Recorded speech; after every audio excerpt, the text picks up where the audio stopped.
Hello, everyone! Welcome to the 50th episode of Play, Watch, Listen. I'm Alana Pierce. That's Austin. I did it wrong again. Austin Wintry, video game composer. That is Greg Miller, video game voice actor. And that is Mike Bithell, video game director. Hey! Thank you guys so much. We're so excited to have our 50th episode here today. We've come a long way. It's been what, nearly a year now? Yeah. I guess. I'm it's guessing been over 50, a year. that seems That's right. usually how it works, yeah. Been over a General. year. All right, Greg, stop. Greg, always, you do this every time, know, man. every I time don't mean it's to a ride you, show. but I feel like just it's getting been started. 49 episodes of me coming in and having to really tell you All right, how I voice finally acting figured works. out Danzig Discord. nonsense I every got the time. link to Discord. Are you guys ready? Who is that? I was sitting on I think Zoom. our wires are crossed. Is everyone? There's Someone interference. someone This is like outside. we're getting Zoom I think bombed. he might be here Fucking for the Miller, wrong get out of thing. here! No, out, No, out, no. out, Troy, out. don't do this. The people Look, have you're spoken. a They want a real talented voice man. actor. He had a really You know what I mean? good performance in a Mike Bithell game, is all I'm saying. I Salt swear to Salt God, there. I Salt auditioned there. for that. Yeah, I that's auditioned for Salt that, and conspiracy. Mike Bithell was like, Update this actually week. already Yeah, it's cast great. the role. And I was like, what if I put on glasses and then I took it off? It's like, you don't have the It's not the prowess. same. It's not the magic. It's one It's of not those- the magic. There's a lot, there's careers that are going up, and then there's careers that are going down, Troy. Ones Like, you that were up peaked. here for a long time. But like a long 2013 was the apex of it, and then it's just kind Yeah. of been this. It got a little bump on Uncharted 4, and then it's Yeah. like, Yeah. Did we really need a brother? Did we really need a fourth that one? we never weren't mentioned sure. before. Overstuffed, wasn't it, really? Yeah. Don't you have a Exactly. channel to run? Yeah, Fine. get out of here. Get out of here. Congratulations on your 50th episode, everybody. you, Have a Greg good Miller. time. Thank Bye, you, Greg. Greg. Bye, Stay out of my industry. Oh, Stay out of my industry. the perspective changed in a way I didn't expect it to. Oh, I have to adjust the video. Because it's all messed up That's now. typically what happens with me. Is don't that know I why bring that about happens. a perspective change. It's very odd. Yeah, We are it made definitely everything so wider. far. This is bullshit. This I'm is gonna a call mixing bullshit. challenge episode so far. Here we go. Go this way. Automatically, I call bullshit. Here's the like magic. There we go. There we go. every episode, 49 in, Alana Pierce is all bundled up in a nice little Green screen. jumper. It's bundled. Oh. Austin Wintry has I'm Seems all right. above you. Seems good. I typically That's okay. has whatever swag, a hoodie. Mike Bithell, just Mike. Chooses his changes his Cheers, beverage. Troy. It's I been a great decided year, like, Troy. oh, you know what? It's nice and cloudy get in the Greg Los back? Angeles area. I'm gonna look like everybody else, and I'm gonna wear it. And everyone comes in looking like we're in the fucking Bahamas right now. It is pretty warm today. It know is what you want me to say. not. It is. It's overcast. It makes me feel like we live in Portland. Yeah, it is it's true. overcast, I like these drizzly LA days. You have to enjoy them while they last. Yeah, it Do rained for a do bit. you write differently if it's cloudy or moodier weather, or do you not really even take stock notice or whatever? I Do probably I? do more. Who are you talking to? Everybody. What's Everybody. happening? Where am I? Well, I guess it Everyone's applies to kinda all of us, doesn't it? Yeah, I'm more productive when it's raining. Really? Yeah. Why? Because there's nothing compelling you outside? Yeah, not that I even go outside. I just feel like I think about it a lot. I just spend a lot of time being like, what if I went outside? And I don't. But you get the idea. I like it. I'm freezing. My camera is already messed up. Like Yes. cold? Il fait froid? I'm so used to rubbish weather anyway, like it makes no difference. Yeah, so this is why we don't usually use Discord, but we did it so I could Oh, I hate adjust Discord. the levels for the live, everyone. Thank you for joining us here today, everyone, to celebrate 50 episodes of this lovely little show that we have been doing, confirmed, over a year. Is it confirmed? Was that official? It's I'm not definitely sure how been much. more than a year. I'm not sure how much of what just happened was canon. We So, could probably get him I mean- back, honestly. We'd probably make it happen. But I did have some questions that I wanted to ask. One, Troy, did you ever play more than the train Jedi Fallen Order? Excellent. Mike, how's The Last of Us going? Exactly as it was. Yeah. Don't give me shit. I finished the A Plague Tale. So What? yeah, I went out there and I done did it. When? Did you die? Have you been hanging on to this trivia I like, finished it for last weeks and weekend weeks. specifically for the show. That's I hilarious. thought it was excellent. I really liked it, and it seems bizarre Right? to me that not so many people are talking about it. Like, I know you and Elise Willems are the two who've always told me to play that game. Well, you know, it's those W's. We know what's going on. It's true. The Winterys, the Willems. Yes.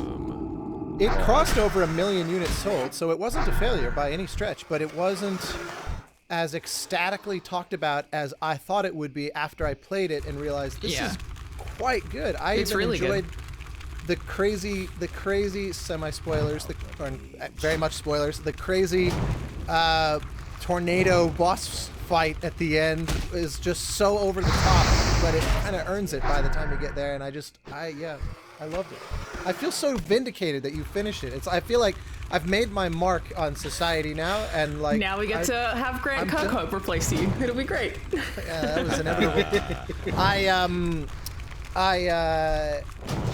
My version of homework, which I already reported, was finishing The Good Place, which I did ages ago, and also just Nice. Yeah, well, that's because you're the fanatically best of loved. us, clearly.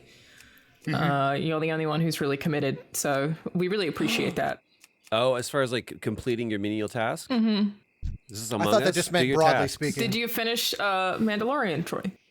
Yes. Okay, well, Yeah. that's good. That's good. Austin's mic is that. low? I don't know that I believe any of you. He seems fine to me. Really? Austin's completely freezed on my screen. I'm assuming I've frozen on yours, right? You're just You're low jumpy. frame rate. Yeah, you're Yeah. frame jumpy. You're It's like nice. a 1920s film reel. Okay. These, I don't. they don't- Complete with okay, I'll just turn grain myself down. and all of the. Yeah. Vaudevillian? Yeah. I Can I just say how disconcerting that is when I can't see you actually reaching for the piano? all of a sudden comes out of nowhere. Be any of us. Really messed me up. If we're doing updates, I provided, I don't know, Alana, if you can show it, but I have a Splinter update. We will do a Splinter update Yeah, I could show that if you somehow. do Twitter So DM. Splinter is this squirrel that came to us on literally his like last leg, and he was with this guy. Was not 3 out of good. 4 were down. 3 out of 4 were down. He was at death's door, and we have a little squirrel table outside. Interestingly, he came to your door. Came to our door. It's like that's not where you go. Go to the hospital. Pretty sure that But- just means your death. I would You be said death's death's door. door, You are- yeah. you Death. are become I'm here at your death. door. Or no, you want the two. That's 2 doors down. Oh, that's a band. The we're Millers. just purgatories. Oh, hi, nice to meet you. How is it? It's okay. So he came to us, and this was about at the beginning of quarantine, really. So it's been almost a year. And this little plucky guy has stuck it out, and we've got a little squirrel table that we put food and other little various stuff. We have a special bag of stuff just for it's heroin for Splinter. But he comes, and I've seen him run all the way down the length of another person's lawn. Once we call him, hey, good looking, he comes running up, and he'll come and eat right out of my hand. And he's Here he is. fully back to health. Here he is. He's This is a still really looks good picture, super Troy. busted. That's Pam. She took that. Oh, she had a that's little right. photo shoot. She is a So like, photographer. Splinter just eats out of her hands. Lets us take pictures. Should I of be this able to stuff. see this right now? No. No, it's just on the live can- stream. you It'll can be look there at in a her. second if you want to look at the live We'll stream. watch when we watch the show later. We'll see. You Yeah, guys, it's fun to watch do the you show. guys rewatch the show? I absolutely never do. No, I'm joking. I've never Okay, watched good. the show. Never. Not once. I I have don't. no idea how I come across. I don't rewatch, but I do thoroughly enjoy perusing the comments. Yeah, same. Yeah, I definitely enjoy the comments of the show, but the Look at show that itself, guy. I'm not gonna rewatch myself. That's ridiculous. Did you see him? Looks- Yeah, he's up there right now. Looks like Alana. Splinter's missing an ear also. That's just a It's photo. He's pretty busted. The reason why we called him Splinter is because he looked like Master. And someone was like, "Splinter was a rat." I'm like, "Yeah, I know, dude. He looked like a rat. He looked like a drowned rat when we first found him." How very like Plague Master Tale. Splinter. That is quite Plague Tale. It is really Taking good. it back there. I felt like You need to check the that out. I felt like the score was awesome as well. Austin, I imagine that's the thing that resonated with you. The music in that, it was lovely. Yep. I wonder how it actually Olivier. scored. Olivier de Rivière wrote the score. Lawrence And, Olivier. did But I very will say, excellent. I think we may have spoken about this once before. I do have beef with games doing word, word. Could it not have just been Plague Tale? Did it have to be Plague Tale: Innocence? I thought it was Innocence, Trademarks? a Plague Is it Tale. because of trademarks? Usually, that would be my guess. Yeah. We had a situation with that. Generally, yeah. You have to Say do again, that. sorry? There was a situation in the game that I'm working on that had the same thing. They were like, well, they own X, Y, Z, Yeah. but if you do X, Y, Z, boom, then it's yours. How sometimes bizarre. it's optimistic franchising. Yeah, right. You could go Plague Tale, not Innocence, the spicy Innocence. sequel. My favorite is the Innocent double. anymore. You joke, but like often that's part of the conversation, especially when you're getting like a publisher or a deal. Like you do have to like have a plan. Like what if we go further? I actually don't Is that a know who published publisher it. thing or is that a developer call? Who calls that? On whether a game gets a sequel. No. On whether this is what we're going to call it. Like, do you go? I think in a healthy relationship, it's kind of a collaboration. I think usually. Yeah. Sorry, did I just make my signal? in a dictatorial sense. I mean, say demand this for is sequels, I'm part sure, of the is goddamn game. certainly a thing that, we've heard happening in the games industry, that a publisher demanded a sequel. And I imagine that can be really sure. tough. And, Yeah, it can be demanded in the contract. It can be something that's like forced on people. Yeah, potentially. I remember, like, we didn't call it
Not ready yet.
closer.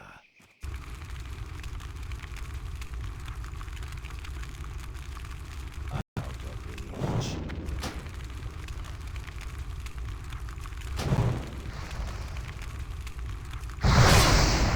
Yet. That ability isn't ready yet.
The Last of Us until we had been filming for a while. Like it was still. It's originally called The First of Us, right? It was called The First, and they were like, "Well, that doesn't work." Just and missed then it the was initial launch called- date, so it had to change the name. It was an Adam and Eve game, and they really changed things along the way. And it was Plaid Shirt Man for a while. It was an Adam and Eve DLC of Assassin's Creed that just got thoroughly rewritten. Naughty Dog was like, we will take that. Very into it. How? By the way, guys, What? I gotta show you this. Kerry made made cakes, but she made me a special little cake, Where's mine? and she also gave me her blowtorch. Somewhere else. You're not allowed to have I'm those. scared. This is the end of Mike. We're all gonna witness it live. This is some. This is yeah. This is some live content. Oh, look at that! There we go. That's very sweet. Now I have to work out how to switch it off. This is very David Blaine. Jeez, my hopes. Wait, That's did you awesome. start the fire in your neighborhood? This would be the evidence that would be used against me. So there you go. Oh, At a 50th episode. it's a cupcake? 50th episode cupcake. There you go. Yay! Oh, that looks lovely. Is it like red velvet? Some kind of red velvet situation going on there? So this was my question. It's not red velvet. We're making do because it's quarantine. It looks like red velvet, but it doesn't have the cream cheese apparently. Yeah, I don't care. Still, I'm I sure don't it's gonna be care at all. lovely. Cool with me either way. Do-do-do-do-do. I'll forward my shipping address to Carrie, if that's cool. And, Yeah, I would like one too. We shall sort you out. Yeah. Yeah. I mean, by the time it gets to you in the current climate, especially with Brexit and the increased work at the ports, it'll be a little bit. I'd like the candle lit on arrival, Crispy. by the way. I hope for a very slow burning candle that can sit like in a Beauty and the Beast glass jar, but going down so slowly that it arrives still going. Do you have to declare that at customs if the thing Yes. you're sending And one has? I am Final mailing question, fire. Is the candle lit? It is. You need to fill out the Yeah, we're gonna need that. Yeah. It's We need to just a blow it out? checkbox. No. Now that you've told us, you actually have to keep it lit. We just need you to fill out this form. Alana, the one thing that is like you've I don't know which has changed more, my hats or your mics, because you have a new microphone. Go through 3. Yeah, I mean, it's your microphone.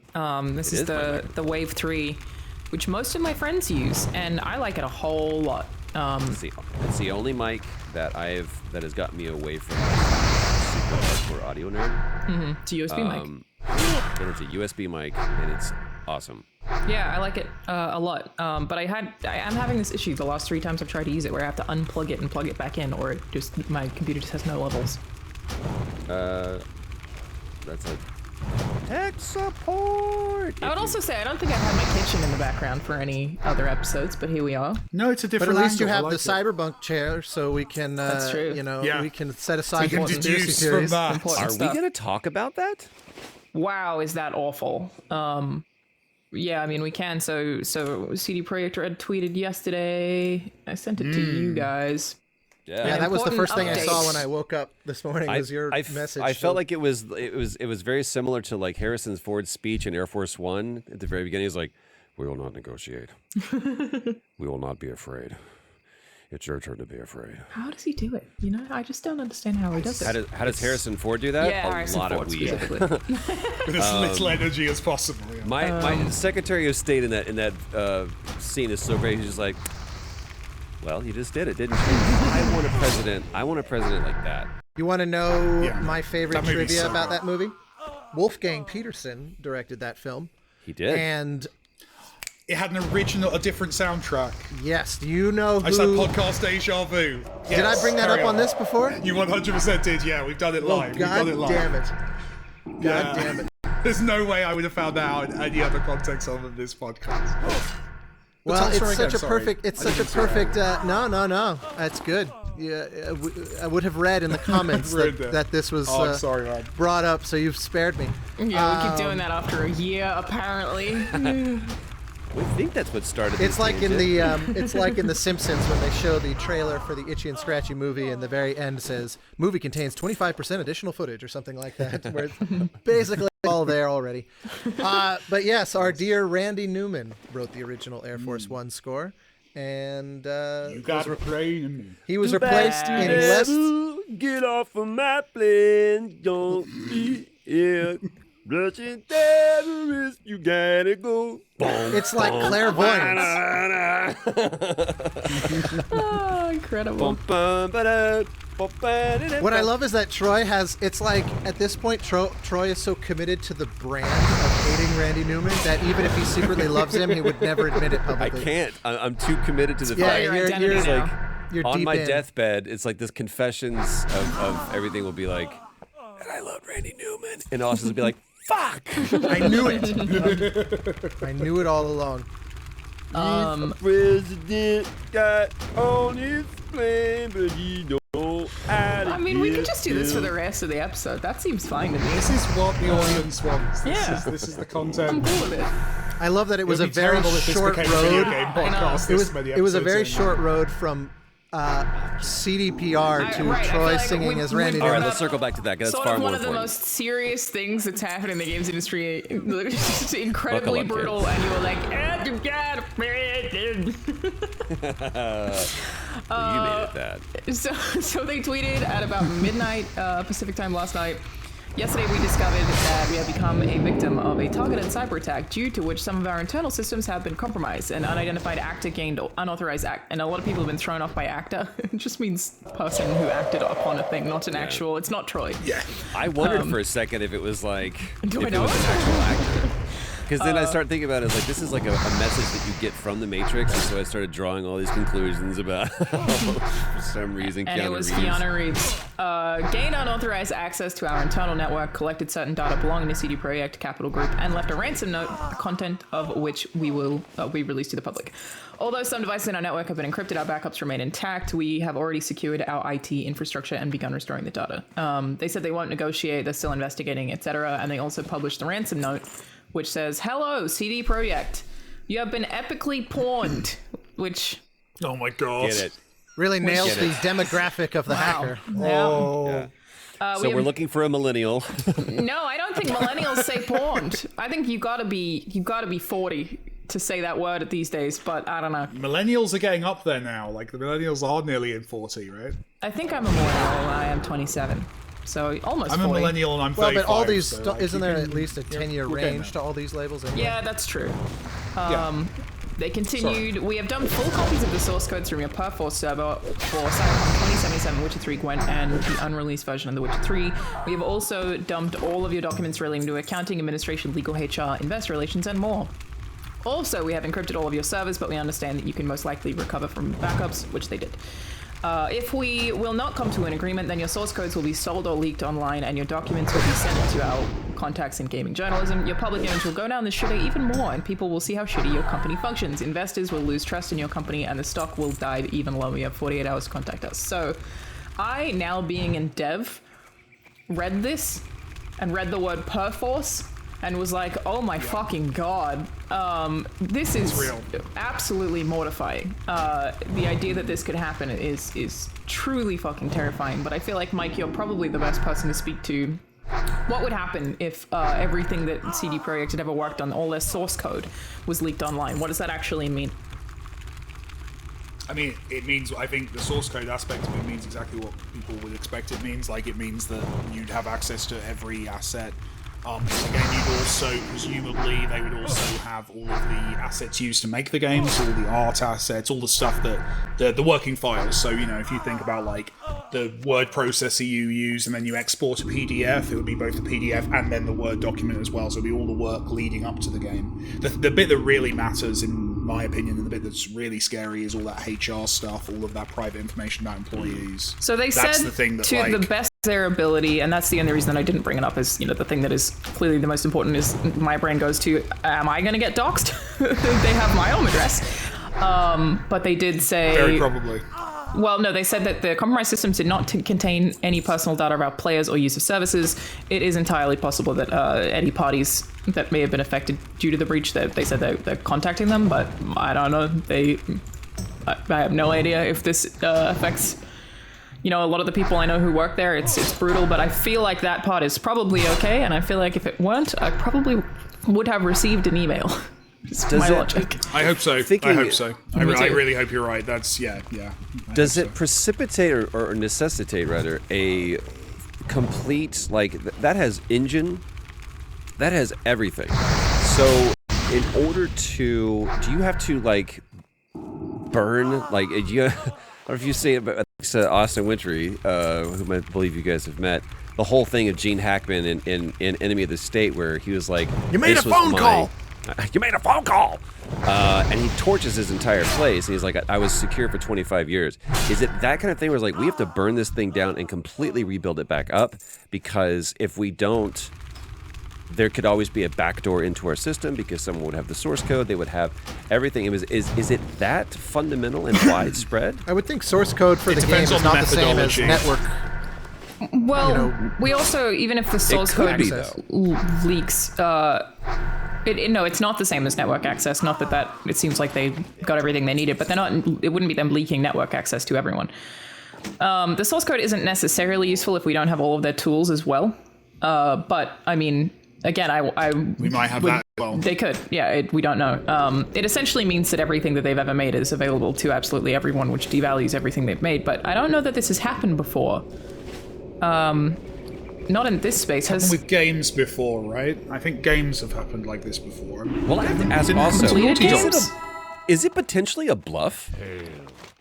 Is it possible? Could they verify that they have this? Well, they verified. I mean, I think this is true. They put a README note in their system, so they did definitely get in. Yeah, and they did also lock stuff down, which they did have to have a backup. Their devices. If you have write access to a server, if you can save a file to a server, then you've got everything you need to read. No one can write to a server without being able to also read from a server and copy stuff off. So copy that. That makes sense. So do you think that their play of we will not negotiate with terrorists is the right play, or what's the collateral damage of doing that? I mean, there's look, well, everything we've ever learned is said don't negotiate with terrorists.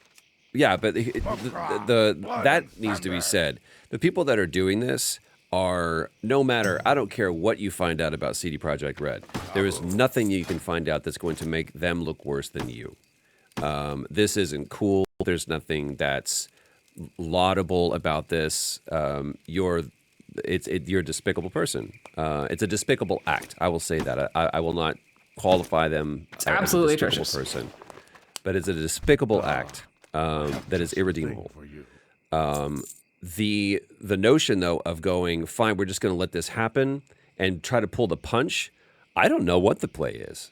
I don't know if it's you know what, we're going to. I mean, clearly they've owned it and said we're not negotiating and we're going to let this happen. That's the play. So it's either balls in your court and either put up or shut up. Which the only thing I can think of, this is all speculation, is that they don't think that they actually have all of the information. No, it's that they have all of the information forever, meaning that if you negotiate with them once, they could just get that for the rest of your life. They are always going to have that source code. You can't get the source code off of them. It doesn't work that way. So they are always forever going to be able to be give us $1 million a month.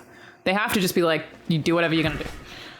Yeah, I would say that was my instinct also, is that there's an instant recognition of we can't undo what's been done, so we may as well shore up our preparation for whatever the response will be. At least, I feel bad for those folks. They've had a hell. I mean, say what you want about what you think of the game. They've gotten their ass handed to them. Well, and also setting aside, the debate about the nature of management and because I don't know, I'm not inside. I only see what people say, and I refuse to judge people I don't know internally and all that. But I do know from the people I do know that there, obviously in the music department, everyone really is doing their best, really trying to make something great and outperform their already excellent game track record. And God, talk In about the midst of a global pandemic, in the midst of all of that.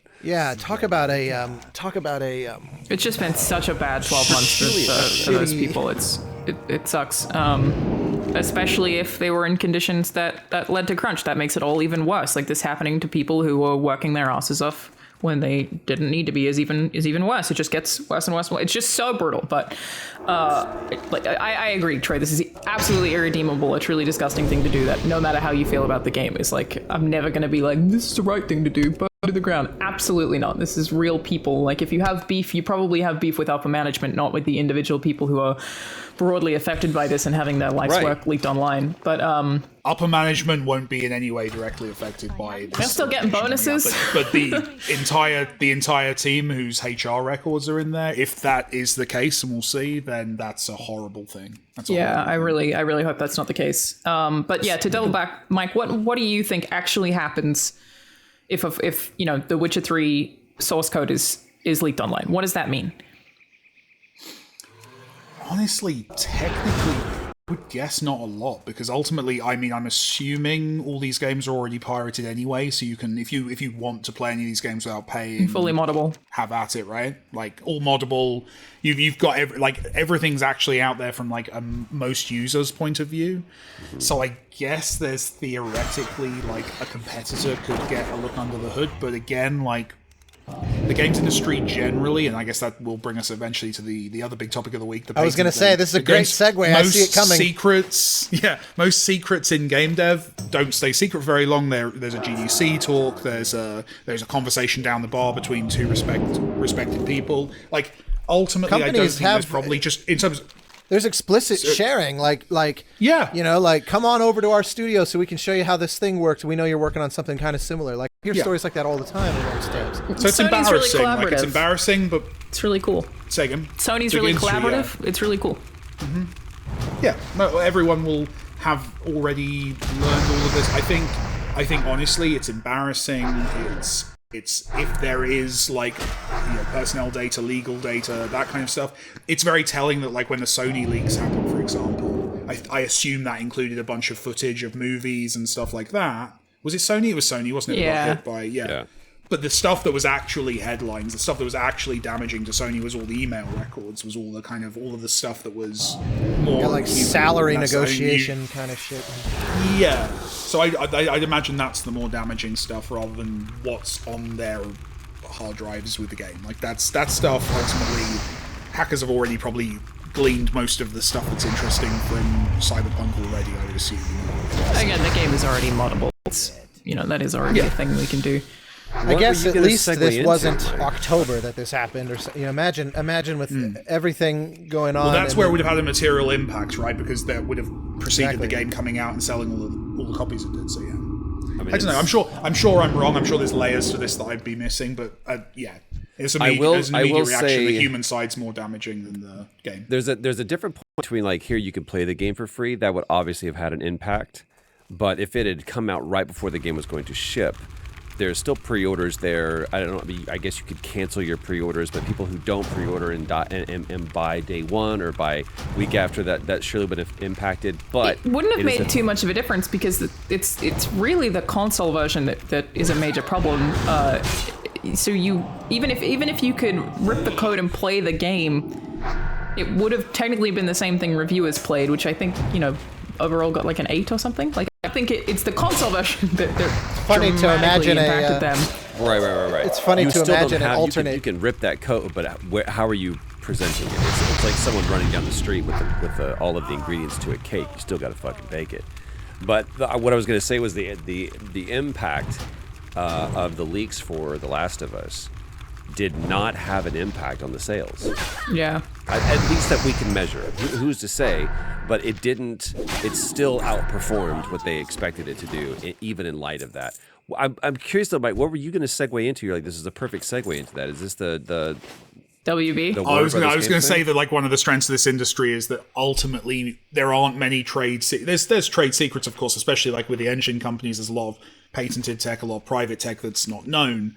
But actually, no, that's nonsense as well, because Epic shares its source code. Like, the games industry generally overshares information. GDC every year, if I want, I remember actually, like, with Volume, we literally ripped off a bunch of the coding practices that led to how, what was it we looked at? It was how Infamous handled its character movement. Like, we just literally stole that. But I didn't have to hack anything, it was a GDC tool. You know, it was just all out there and all presented.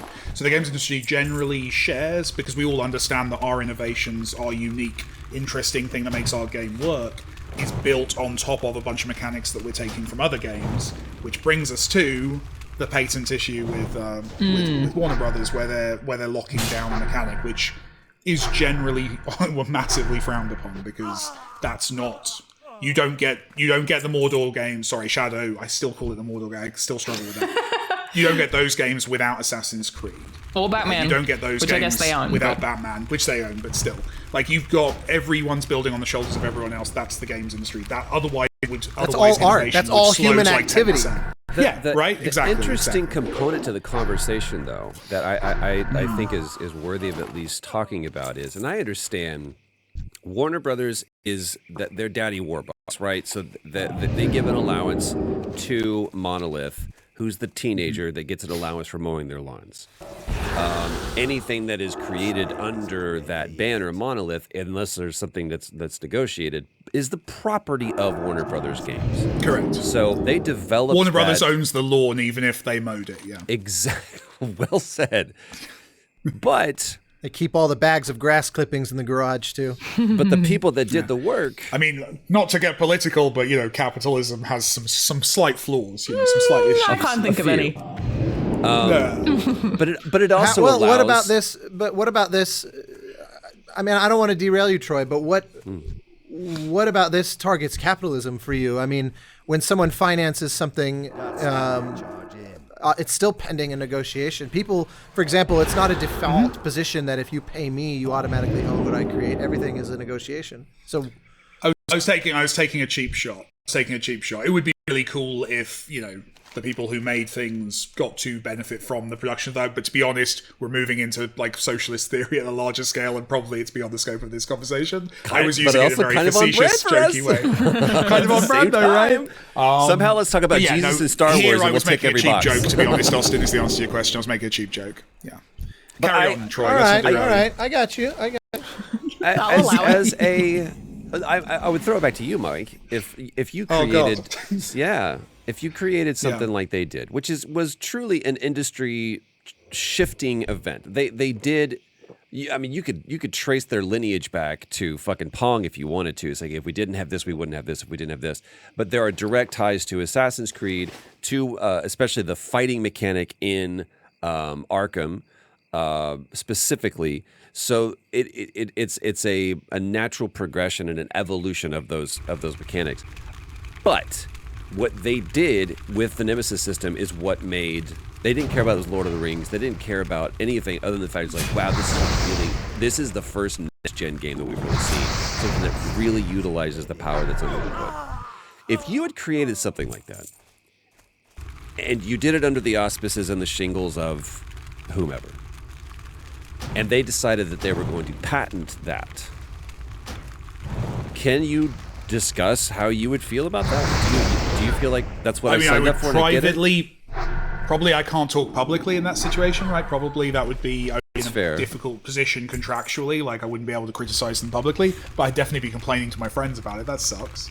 No, I think there's an argument for copyrights and there's an argument for trademarks. Obviously, as someone who's created IP, I definitely benefit from you can't release your game called Thomas Was Alone tomorrow, right? That's a benefit I'm conveyed by the idea. I was going to do the same thing, Austin. By the idea of copyright. Kills your pitch, doesn't it, Austin? But I think game mechanics do cross a line. I think ultimately we're talking here about a methodology of producing something. We're not talking about something which someone made, like the Nemesis system and its detail and its nuance and the writing that leads to those cool orc names and the way this all works. That stuff's all lovely, and that stuff is correctly protected by copyright. Like, you can't just go and take all those art assets, all those dialogues, all those writing, all of the art and creativity that's gone into that process and put that in your game. But in terms of game mechanics are an idea, they're a concept. It would be the equivalent of if, you know, a filmmaker invented a new approach to filming. If Fincher patented the Fincher aesthetic, that would suck, right? That would freeze out a bunch of new filmmakers from innovating, doing something fresh. And also, cynically, Fincher can only make so many movies. So, like, if I love his aesthetic, but even rolled even further, like, what if the dolly camera was patented? In the real world, this makes sense, because if you invented new technology and you have the facility to sell that technology onto people or license it or use it, that's great. I think the closest film equivalent, like, to use your specific example, when the Wachowski... Like if C# was patented. Remember the rotating multicam matrix thing? That would be an example of a very specific innovation that, of course, other films, most awkwardly, Charlie's Angels, tried to use to create their own version of that, right? But they did patent right, that. and that would be that thing. No, where that it gets bullet really time is technically a different patent.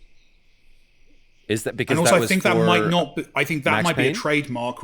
I think that's not patented. You're right, I think it's bullet trademarked. time. You're it's right. Just The trademark. literal- You can put bullet time in. You just can't call it bullet time. Yeah. But the crucial thing, and where the Matrix example is a really good example, but this is true of the game thing as well, is, you know, now Matrix 4. I assume it's the Wachowskis directing it. I don't actually know if that's. Is it the Wachowskis? I think it's directing one it? Wachowski.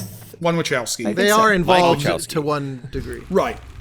Anyway, I'm sure they profit from it, right? They make the Matrix 4, but crucially, Matrix 4 will be using a bunch of visual effects techniques and processes that are the direct result of people ripping off the stuff they pioneered in the 2000s. If the Matrix had locked down all of its constituent elements that made it unique and exciting, then that would have stifled the growth of all of the industries that came after the Matrix to kind of innovate all that visual effects, all of the concept in the Matrix. I believe it was the first film to do this, where they kind of made a 3D model of the set and kind of projection mapped onto that so you could do the fly around. Because, of course, in those leaning back being shot by bullets, that entire environment is CG. All of these techniques that were pioneered in the Matrix, if those had been locked down, the Matrix 4 can't happen because there's not been 20 years of innovation building off of that. Yeah, you're right. It That's would that's the case here. It would be as though the Matrix 4 was made in 2006 or whatever. There had been no actual progress. And that's where the difference lies. That's where the difference lies, and that's where there's a problem. The games I tweeted this. I think it's a decent example. I don't want to go into specifics because it's rude. There's literally a mechanic that I think we originated, or a small little thing we originated in one of our games years ago. I'm not going to. Loneliness. It was jumping. It was you press the button, you jump. But there was a specific mechanic that we had in one of our games early on, and it's a mechanic that I'm interested in going back to and doing more with. If I was to sit down and try in modern engine to rebuild that mechanic and go for it, that would cost me time and money and effort to get to the point where I can experiment. I bought an asset for $30 on the Unity Asset Store, which is a copy of that mechanic, and I was away and making my new take on that idea within an hour. That's the difference. I benefit from an environment. It's a literal example of what I'm talking about with the Matrix. I benefit directly from the idea that me of the past didn't lock that down. Now, of course, I wouldn't have been able to afford to have locked it down. I'm the beneficiary as well. There are so feels like many you kinda music go- production examples. Sorry, Trey, go ahead. No. Well, I can just briefly say there are so many music production examples that are very comparable to this as Dun well. dun where, dun dun dun dun dun. where- dun. See, ours is dun dun dun dun. I actually was thinking about that exact one because that's so there's two threads there. The whole Vanilla Ice and like the notion of music copyright is interesting because there have been so many music copyright lawsuits over the years that I think they've narrowed it down to it's like 4 or 5 consecutive identical notes is what enters you into the sort of the dangerous zone, because there is, I think they do, I'll have to go talk to some music copyright lawyers to make sure I'm not speaking out of turn, but I do think intent matters. Like if you can kind of demonstrate that you've never heard XYZ before, then you are more safe. But if it's like That's the same complicated. genre of music, and it's obviously that if that's your whole defense, like I never heard that piece before, you're likely on thin ice. Like that's a losing battle, but it's still, I think, hypothetically winnable. But in the case of production, to Mike's point, if you go to some really, really savvy production of like hip hop albums or like trance, early 2000s, techno kind of EDM, early EDM. The way to create a lot of these sounds was really slow and tedious manipulation of audio, and even simple little reverse, kind of things where you're having to make everything manually. And now there's plugins where, and they're even labeled by, in fact, I remember seeing Mick Gordon shared a screenshot of, he was using some plugin, and there was, it comes with all these presets that you can do, and one of the settings was called like the Rip and Terrathon or something, because they literally modeled one of their own presets on something he had done in Doom 2016. And so it's like, if that had been illegal, that's or somehow obstructed, it would have stifled other people's ability to make it, because the notion of, oh well, I better hang on and protect this at all costs, I think also comes with this subtext of I don't believe in myself to ever have another idea ever again. And or it's to like, develop this idea better and faster than my competitors. Or just being I wanna afraid throw that in something one, is even slightly similar because of patent law is a huge thing too. And to music, before we jump to you, Mike, I was watching a thing about Kanye and the amount of samples he's used the other day. And most of his best songs heavily sample other songs, but they're so good and it's completely different. He's reinvented it, and I'm sure that that's how he gets around it legally. But to limit that kind of thing entirely, we'd lose a lot of good music. But there's also a licensing process for using samples that's perfectly above board. Like there's no obstacle to that. True. Two things. I think that that help contextualize this. First of all, I feel like what this does is it automatically changes the landscape to Coke and Pepsi. It's both going to be, someone's going to go out and they're going to make a Pepsi. If this is the Coke, someone's going to go make a Pepsi. They're going to get as close to that formula as possible without it being within, I know, trust me, I don't like either of them. I'm a Dr. Pepper kid, if anything. But we're going to go, it's not your formula, see what we can do. But at the end of the day, it's a soft drink, and that's what people want.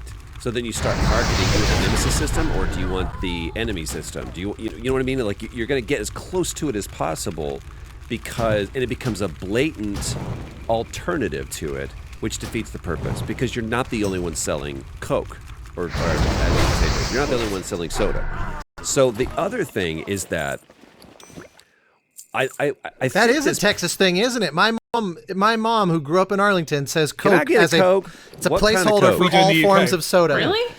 Yeah. What kind of Coke you want? I want. You just Dr. gave me Pepper. such a. You just gave me such a like out of the blue flashback of her saying, "I'd like a Coke." Yeah, What kind? straight. Oh, Dr. Pepper. Yeah. Do give you me a say Sprite. Coke? Because That's not a people Coke. say what kind? You just say, or do you say cola? No, never say No one would say Coca-Cola. So Cola. you'd say Coke and then you'd say Coke again. If you wanted a Can I Coke, get a Coke? What kind? Just Coke. You have Diet Coke? It's soft drink It's in like Australia. Latin animal names. Which I like soft drink because it implies that we base our naming conventions on hard drink being liquor. Yeah. Some drink. Yeah. what I like about soft drink is that you're using a phrase that's from like a half a century before you were born. So is fizzy pop and soda pop and soda water. To me, Soda soft drink water is such an antiquated way to say it. It's charming. Well, things take a long time to get to Australia. It's far away. True. Okay? The second thing that I would say about this is On a I raft.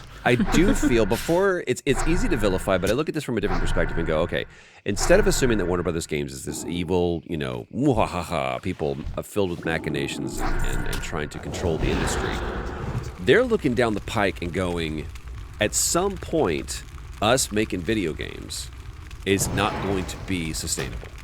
It's going to be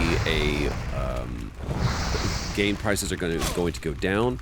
They've had a studio that has closed down. They've seen a drop off in sales. So they're looking at going, what is another way for us to be able to remain Warner Brothers Games? I have no idea if this is what these people are thinking or not. I'm just speculating. But to me going, what if we did what Epic did, which was maybe it's not so much about making the game, but making how games are made is the thing. And let's sell the Although in engine. fairness, Epic also made Fortnite. And also Epic sell a product for making games. You're talking about an idea. I'm talking about an engine. Well, they're not patenting the Saying engine. No. That's They're not- not patenting the engine. I agree with that notion. It's a different delivery method or different delivery method for the same thing. It's about What if it's not so much about making this IP, selling this game, trying to get discs, moving all of that and doing collector's editions, everything else? What if there's a broader way for us to be still Warner Brothers games? And what if it's that selling the tech? I don't know. I'm not agreeing. I love the notion of selling tech would be fine. Like, I'd buy a tool that would help me do a job. That's absolutely fine. But you can't sell me the concept of a hammer. That's the difference. If you're just sell me a hammer, don't sell me a concept. Can I throw one more thing in? Just go on. Well, I was going to ask you the question, Mike. That's a thing that I've seen people say is that is them patenting it good because it means that other people can buy it from them and use it. I don't know how that works. Is that? That's what they said they wanted to do though in this. It was like you can't. Well, Kotaku kind of shades the article a little bit by saying it's like this would prevent people from doing it without negotiating and striking a deal with them. So what that implies is like we want other people to use this, but we're not going to give it away for free. So so that kind of combines with the point I was going to make originally, which is I think the other thing here is I think we as and this is definitely something I've had conversations with lawyers about. Patents, we assume as consumers, because you see the patent, you see like a sheet of paper with like a really crudely drawn drawing of something on it and some pages of text. And we go, okay, I take that document, I look at it, that defines what this is, and then I'm good to go. Either, as you say, Troy, I kind of avoid the recipe, or I call up Warner Brothers. That is not the process of a patent in terms of how, as a business owner, I have to treat it. To get in the room and find out what that document actually says cost me tens of thousands of dollars in terms of legal fees, in terms of actual patent attorneys who know how to read those kind of documents. Because the layman's concept of like what that means, or the journalist's concept of what that sort of means, is obviously not legal. It's not like you can't defend yourself in a court as much as movies convince you of it, because you just don't know the language and the grammar of that world. So a patent costs me, if I want to even engage with the conversation, money. Just if my next game has, and my understanding of this is this patent protecting the idea of a hierarchy of enemies who are affected by my interaction. If that's a thing I want in my next game, Warner Brothers just cost me $20,000. Just to find out if my thing is close enough to coke that I need to worry. Unless there's a delivery method for that, or that will always be the way because of the way that patents work. In the same way as any like legal case, like if you walk into that room without a lawyer, you're probably like screwing yourself over, right? Like you need a professional who understands that stuff because it's so archaic, it's so messy, and is there like, a difference between a global owner, patent you've got to think is there because it's a U.S. patent, right? So does that apply to people who are making a game in the UK? This would be the first question I'd ask of the lawyer who costs hundreds of dollars an hour. That's the thing, right? Like that's the problem is I don't know. Like I can't speak from authority. I don't know. But I know in the past I've asked these questions of lawyers, and that's the kind of ballpark kind of to find out whether a patent is a problem is that kind of money. But then you also, yes, you can license it, but at that point, like, to be fair, you're a slum landlord at that point. Like you're just, I have to, in the same way as if I'm poor, I need to live somewhere. So, and if I can't afford a nice place, then I'm going to end up having to live somewhere crap. But a landlord then can charge me whatever they want for that. Again, I feel like I am the socialist on this show. I apologize, but like there is holding land does not make you a business person, and holding a patent doesn't make you a game studio. That's a bold statement. When you watch, but it's interesting because I've watched a lot of Shark Tank in my day, and one of the first questions they always ask is when somebody comes in with an idea that's like reasonably novel but not groundbreaking. But they're also going to be invariably, if the business even gets a little bit of traction, competing with big juggernaut businesses that are already well established in whatever industry that is. One of the first questions I always ask is, do you have any kind of protection? And the person will say, to your point about what exactly the patent actually covers, the person will say, oh, well, I'm making an example up, but they'll say, I've developed a different kind of coffee cup, and we've changed the angle on the handle, so we have a utility patent on handle angles. And it's like they have this thing that is so drilled down to practically the molecular level on what their thing is, that what that also means is that to get around the patent, a slightly different angle now is outside the scope of what they specifically patented. And that's always one of those first questions where the investors are trying to understand how protected are you is this one of those things that your patent is actually meaningless because the only thing that you could viably patent is something so esoteric and simple that, it's basically just for the cheap knockoffs. Case here? Is that it's I think that was kind of Mike's point. Who knows? To even review the document is a legal Give me 20 grand, and I'll find out for you. But the other thing is there's the cooling effect just generally, right? Like, I remember I wrote, after playing the Shadow Mordor, I wrote a blog post that ended up, I think it's the most read thing I ever bloody wrote, about the Nemesis system and how cool it was, but also how the Nemesis system, like, technically, like, and I actually made the argument in this article that, like, the value of the Nemesis system is the idea, because technically it's relatively not easy to duplicate, but like understandable on a AAA budget to replicate that mechanic. And I wrote that piece and it ended with, I bet there's going to be 5 games next year released that have something similar to this. And what did we actually see? We saw very few games with the Nemesis system. And I'd always assumed that that's because there was some technical hurdle I wasn't aware of. But actually, if you look at it, it's a cooling effect. Warner Brothers have been trying to patent this mechanic for so long and been known by the industry at large to be trying to patent this concept for so long that no one wanted to be the people who'd invested 5 years into something that then, imagine if you're a AAA studio right now working on a game with this mechanic. You're screwed. Yeah. Like, you're basically just going to have to pay whatever Warner Brothers asks you to. But and I think the only AAA game I can think of that's gotten very close is Assassin's Creed. I feel like funny. A couple of the Assassin's Creed, but that's Ubisoft. Sort of perfectly to studio. Mike's point, though, that like the games, the idea is ping-ponging back and forth because there wouldn't even be Mordor without Assassin's Creed to begin with. I mean, it's exactly the Matrix example. You're gonna see a Warner Brothers game with this mechanic in once every 2 or 3 years, realistically at most. Well, that's the other thing. This concept isn't going to evolve. It's not going to look at the loadings. I'm not the first person to point this out. I've seen this point everywhere. But the loading screen minigame thing, which came out of patent just in time for loading screens to be irrelevant. Yeah. It's a whole genre of games we missed out on because it's not like in that time they were making loads of games with that feature. No, they just sat on it. It also seems like it kind of hamstrings Warner Brothers to be able to, like, you need to put this whirly-dingy inside your game. You're like, well, that doesn't allow us to innovate on the type of... It's like, no, this is the kind of games that we make because we own the patent, and if nobody uses it... It's like if Elon Musk or Tesla started deciding to make, combustible engine cars, you're like, you own the patent on that engine or that design. Why wouldn't you use it?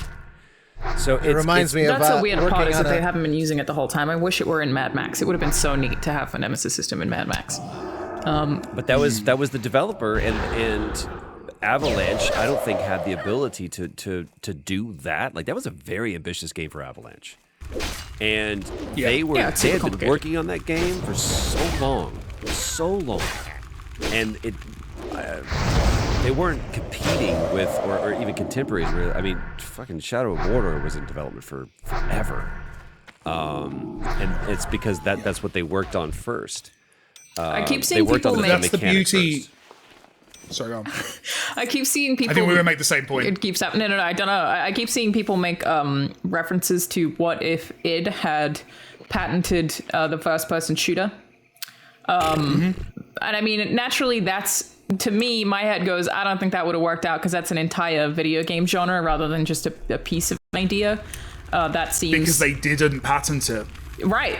And if they had patented it at the time, then it never would have been anything more than just this video game idea. And it's entirely possible that they could have because they made something completely new.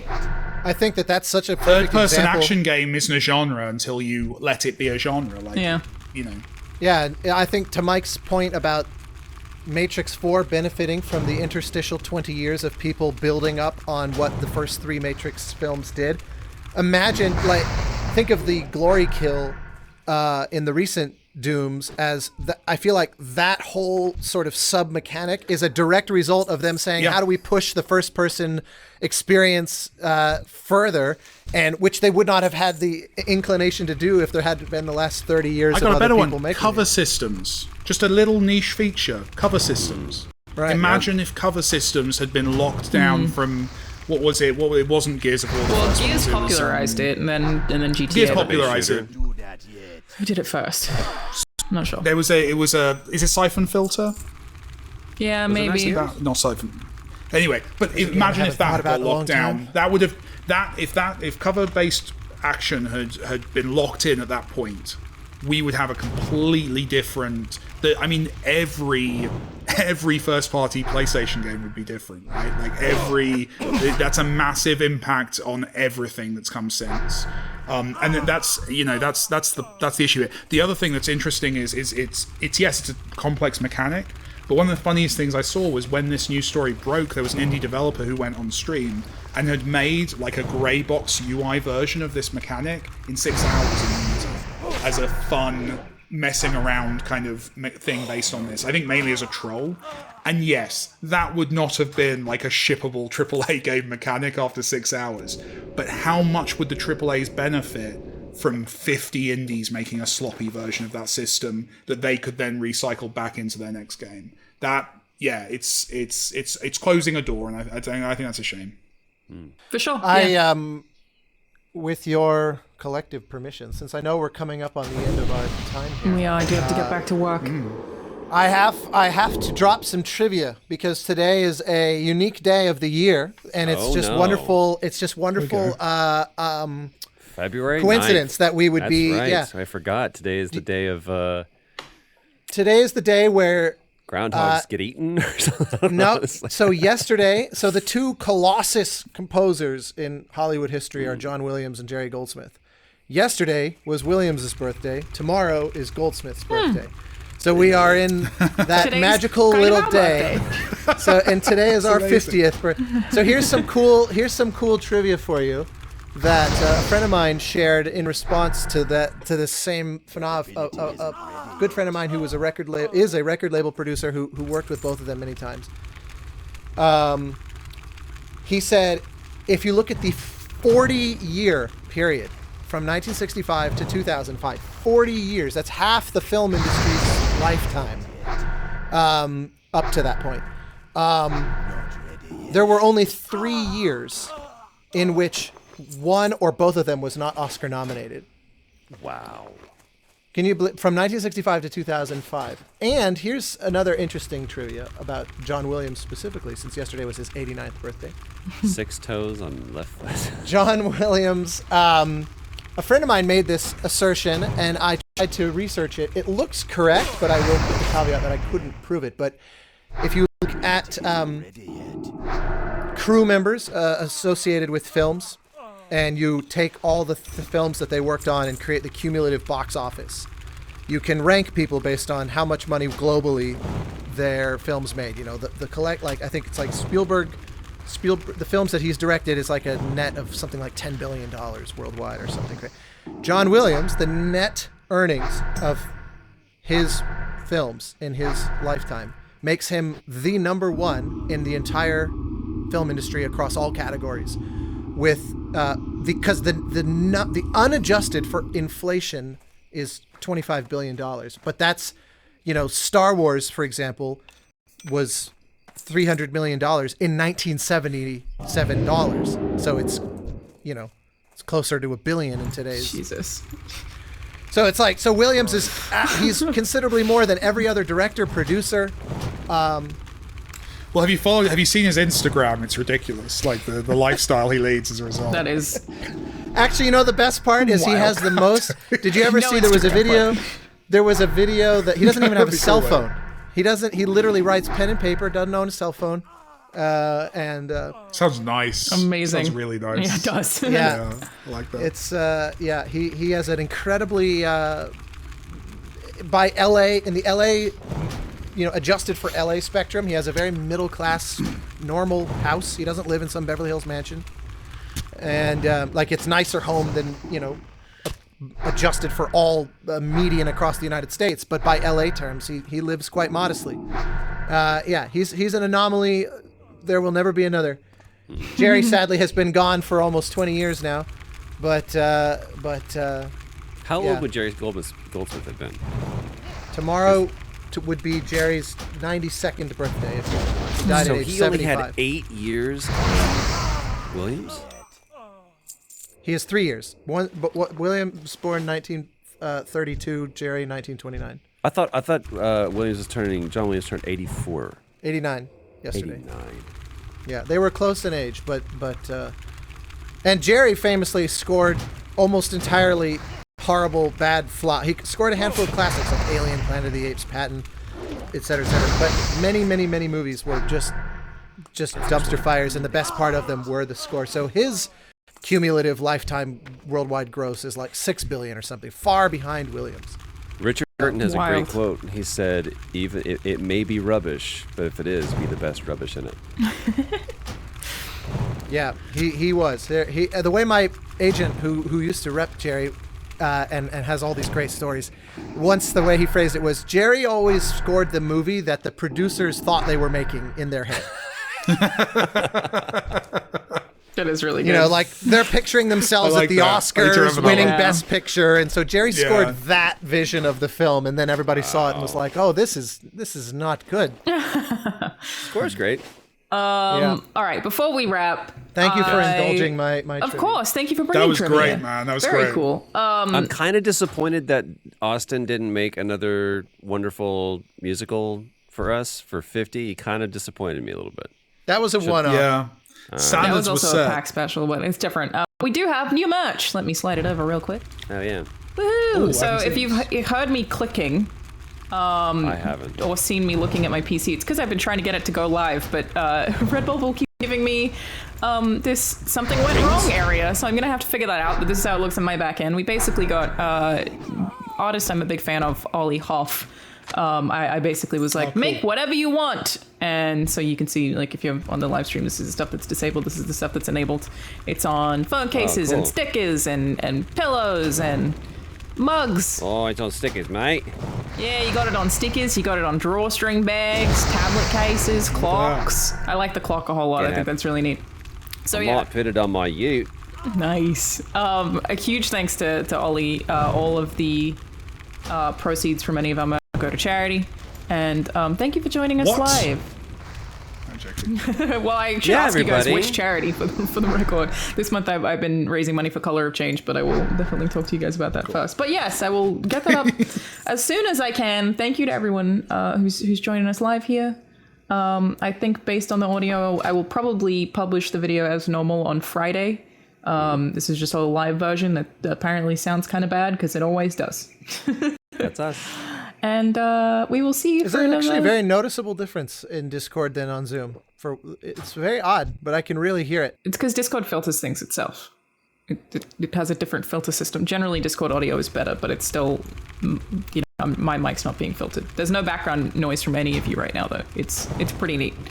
But we'll go back to Zoom probably. I don't know. We're scared out here in the world of Discord. So it's a scary land. True. It's true. I feel very intimidated. All right, we will see you all next time. Bye.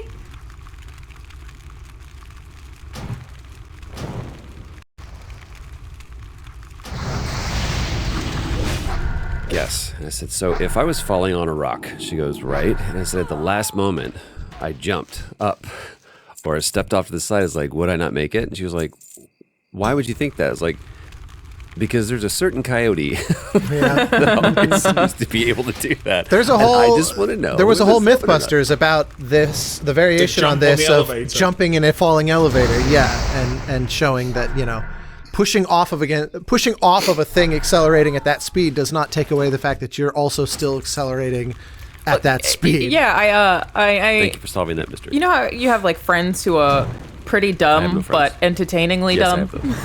Hey. We built don't a know shot why I around feel that attacked. concept, right? Like, So there's a guy I know who intentionally does it because it's funny, but with trains, like every time he's on a train, he'll jump and he'll be like, I just don't understand why I don't move back when the train's moving forward. He'll do it every single time, and people are like, what are you trying to do? But then I also understand if you were a kid, why that logically wouldn't make sense. You'd be like, but I should be staying still and the train should be moving, even though you are moving the train. This is Einstein's thing. It's like you're not, you couldn't jump off that and move faster than it. Like So- the whole, right? shall I pull yeah, this you to could. game? Shall I bring this to video game? Shall I bring this Please. home? Because this. So Baby. interestingly, what we're describing here is something that game designers have to deal with all the time, because you understand that if you jump on a train, you're not going to fly backwards because the train's moving. But that's because of a step in your brain, which is intellectualizing the problem, and your immediate reaction would be no, things go where things stay where they are, and then your knowledge and your intelligence takes over from your intuition and gives you the right answer to the problem. In game design, often we're genuinely having conversations about, okay, what's the childlike response to this problem, and you're often playing to that rather than the intellectual, because you don't want the player I'm trying to think of an example of this from a game, but like when you reload a gun. Most games, when you reload a gun, it takes the 5 bullets that are in the chamber and adds on as many bullets as are needed, but you don't lose the bullets that were in the gun, right? Because your immediate kind of intuitive understanding of reload gun is, I'm going to put some more bullets in this gun. If you think about it for a second, you're like, no, I have to remove a clip and put another one in, and you're going to lose that. I always appreciate it when every now and again I play a first-person shooter that actually makes you lose the bullets that you were holding if you reload prematurely. And I'm like, somebody actually when we thought this look... through. Exactly, but when we look, and John Wick did that as well, actually. I think Perfect Dark did that. Yeah, when you look at playtest data, though, often you find people say in YouTube comments that they want the intellectual correct thing, but actually when they're playing, the thing they enjoy and the thing they respond well to is the kind of the less intellectualized, because you're in the flow, you're enjoying a game. So it's interesting, that idea of the kind of childlike, this feels like it should work this way, is something that comes up so much in game design, because you often have to design to that rather than the reality, and then work out a way to frame that so that when you think about it for a second, you don't think it's stupid. That's procedurally generated content. No, And that's procedurally generated content. I've been waiting so patiently. Mike, is it also... You're like, soon. Shut up, Mike, soon. No, wait. Mike, is it also fair to say that It is. when it is fair to say. when designing games, a lot of our intuited understanding of the world, you have to kind of step through as part of the design process, because a game being made from scratch won't have a lot of the built-in assumptions. Like in our train example, if I have a character, like say it's a 2D side-scrolling game, and there's a train, like from a programming standpoint, the software does not have the built-in knowledge of physics unless you're buying into something that already has that baked in, pre-made engine or something. Because generally that train's not moving, the world is. Yeah. Well, that's a separate. Generally. That's actually a separate. That's like the cheat. But what I. Oh, you mean you have to literally program in? But I mean, like, real world stuff doesn't exist unless you put it into the simulation. Yeah, like Physics don't just inherently belong in a game. Yeah, exactly. That was my. That is very. Neither should they. You don't of want course the real true, but physics. it's really weird to think about that. It's like you have to make all the physics. They aren't just there. That is an odd thing to think about. And you have to make Hold on, what what do you you think mean you the don't physics want are. physics? You don't want real world physics in your games. Real world physics are Don't tell me what. boring. You don't. I'm telling you what you want. I'm telling you, that's procedural generation, motherfucker. Is it like the rate, like the running rate? Like we did this thing on Second Yeah. Son. Is like if you actually mapped how fast Delson was running, it's like 20 Usain miles Bolt an is an hour or old something. man. Yeah. it's stupid. Yeah, but it's He's covering that, too much ground. It's the speed. So literally, like, if you've got a game with any kind of interactive physics, you're probably running that at half speed. So an object would fall at half the speed it would in the real world. Because for you to have reaction time interaction with those objects, you need to be able to see those. Things happen too fast in the real world. The reason that you don't have lightning reflexes in real life, but you have them in games, is because games are often running the world a little bit slower for you. I have just to give you terrible time. reflexes, Okay. but thank you for assuming the best of me. But what if that's also because we have kind of we have to deal. I'm pulling on this interface, right? That says this you have to. There's too many factors at play that are preventing me from doing that. Does that change even incrementally if it's VR? It That's changes. interesting. So I can go. Do you want my brains are bullshit fact of the I podcast? want both in a nice bowl and just eat it like a. Okay. So here's my favorite fact I found out in the last couple of days, and I bored my team senseless with this earlier. Can't wait. It's a great setup. If you've got, and I know Troy will within handy reach, have a pair of sunglasses. Do you have a pair of sunglasses, Troy? I don't. That They're all by the front genuinely door. shocks me. Okay, Troy so just if you isn't Troy. put, okay, Alana's going to be the one then that has the Go. what moment. right? Wait. Yes, I do. I hope Go she ahead, comes go back on. with a full beard and hat too. If you put if you put one sunglasses lens on your right eye, Alana, put it over your, if you can, like angle them so just over your right eye. Yeah, it's weird. You don't have to hold it for a while there, but yeah. So if you put that over your right eye and you watch footage of like basically stuff moving left to right, like a view out a train window, I just noticed Troy, and it's glorious. How did he do If you that? watch moving footage, that footage will appear three-dimensional to you. Yeah, so your hand just did that. Can you do that to your hand again? Move your So if hand I back and move my forth. hand right to left, it becomes 3D, right? Yeah, it does. Or at least it looks like I'm looking through a 3D camera. A 3D movie, yeah. Yeah, Or yeah. A 3D, yeah. Let me just tell you, that's 3.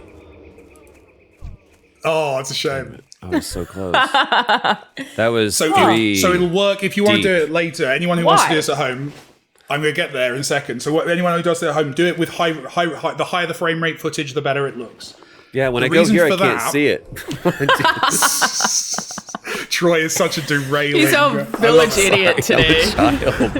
So the is science fascinating. is your brain takes longer to process darker images because there's less high contrast data there. So it takes your brain about 1/30th of a second longer to process an image if you're in a dimly lit environment than if you're in a bright environment. Wow. There's a lag. There's basically like a screen lag, like a CRT. Someone in my team mentioned earlier is like CRT in with fighting games. You want to play on old TVs. It's exactly the same thing. There is a controller lag in your brain for dimly lit stuff. So what happens with right to left movement, it only works on things that are in motion, is that if it's in motion, your right eye is essentially viewing the image one frame behind your left eye, and therefore it's creating that stereoscopic split on an object moving left to right. No way. If And it's moving from left to right, you're right. I forget if it's right to left. Right to left makes it feel like it's coming towards you, and left to right makes it feel like it's going away. Anyone at home can do this. Just literally put sunglasses on your right eye and watch like footage of any parallaxy thing happening out of a window, and it will Isn't come that 3D to you. But isn't that basically how the physics of 3D glasses work anyway? Because aren't like the one lens polarized Well, that's more vertically. about the directionality of light. Well, it's But one isn't of two that things. but isn't that achieving the same exact It's the thing? same idea, yeah. Different image in each eye. What's interesting here is that the image on the screen. So when I was moving my hand back and forth, and it looked like my hand was 3D coming out of the screen at Lana, you didn't see like a ghosted image on Troy and Austin's screen. It looks just like normal video, as good as my webcam ever looks. Yeah. Sorry, I'm being really nerdy and boring, but it's an interesting thing about your brain. So to answer your question, Troy, yes, adding a controller to your hands adds in lag. But even sitting and playing a game on a dimly lit screen will also introduce lag into your feedback process. If your screen is too dark, you will, by definition, have, or if when you're walking in the streets at night, your reaction time is about 1/30th less, because you're seeing an image from further back in time. Humans are stupid. But I mean, at least we Humans filter are out slow our own computers. noses. At least we trick ourselves not to see our noses.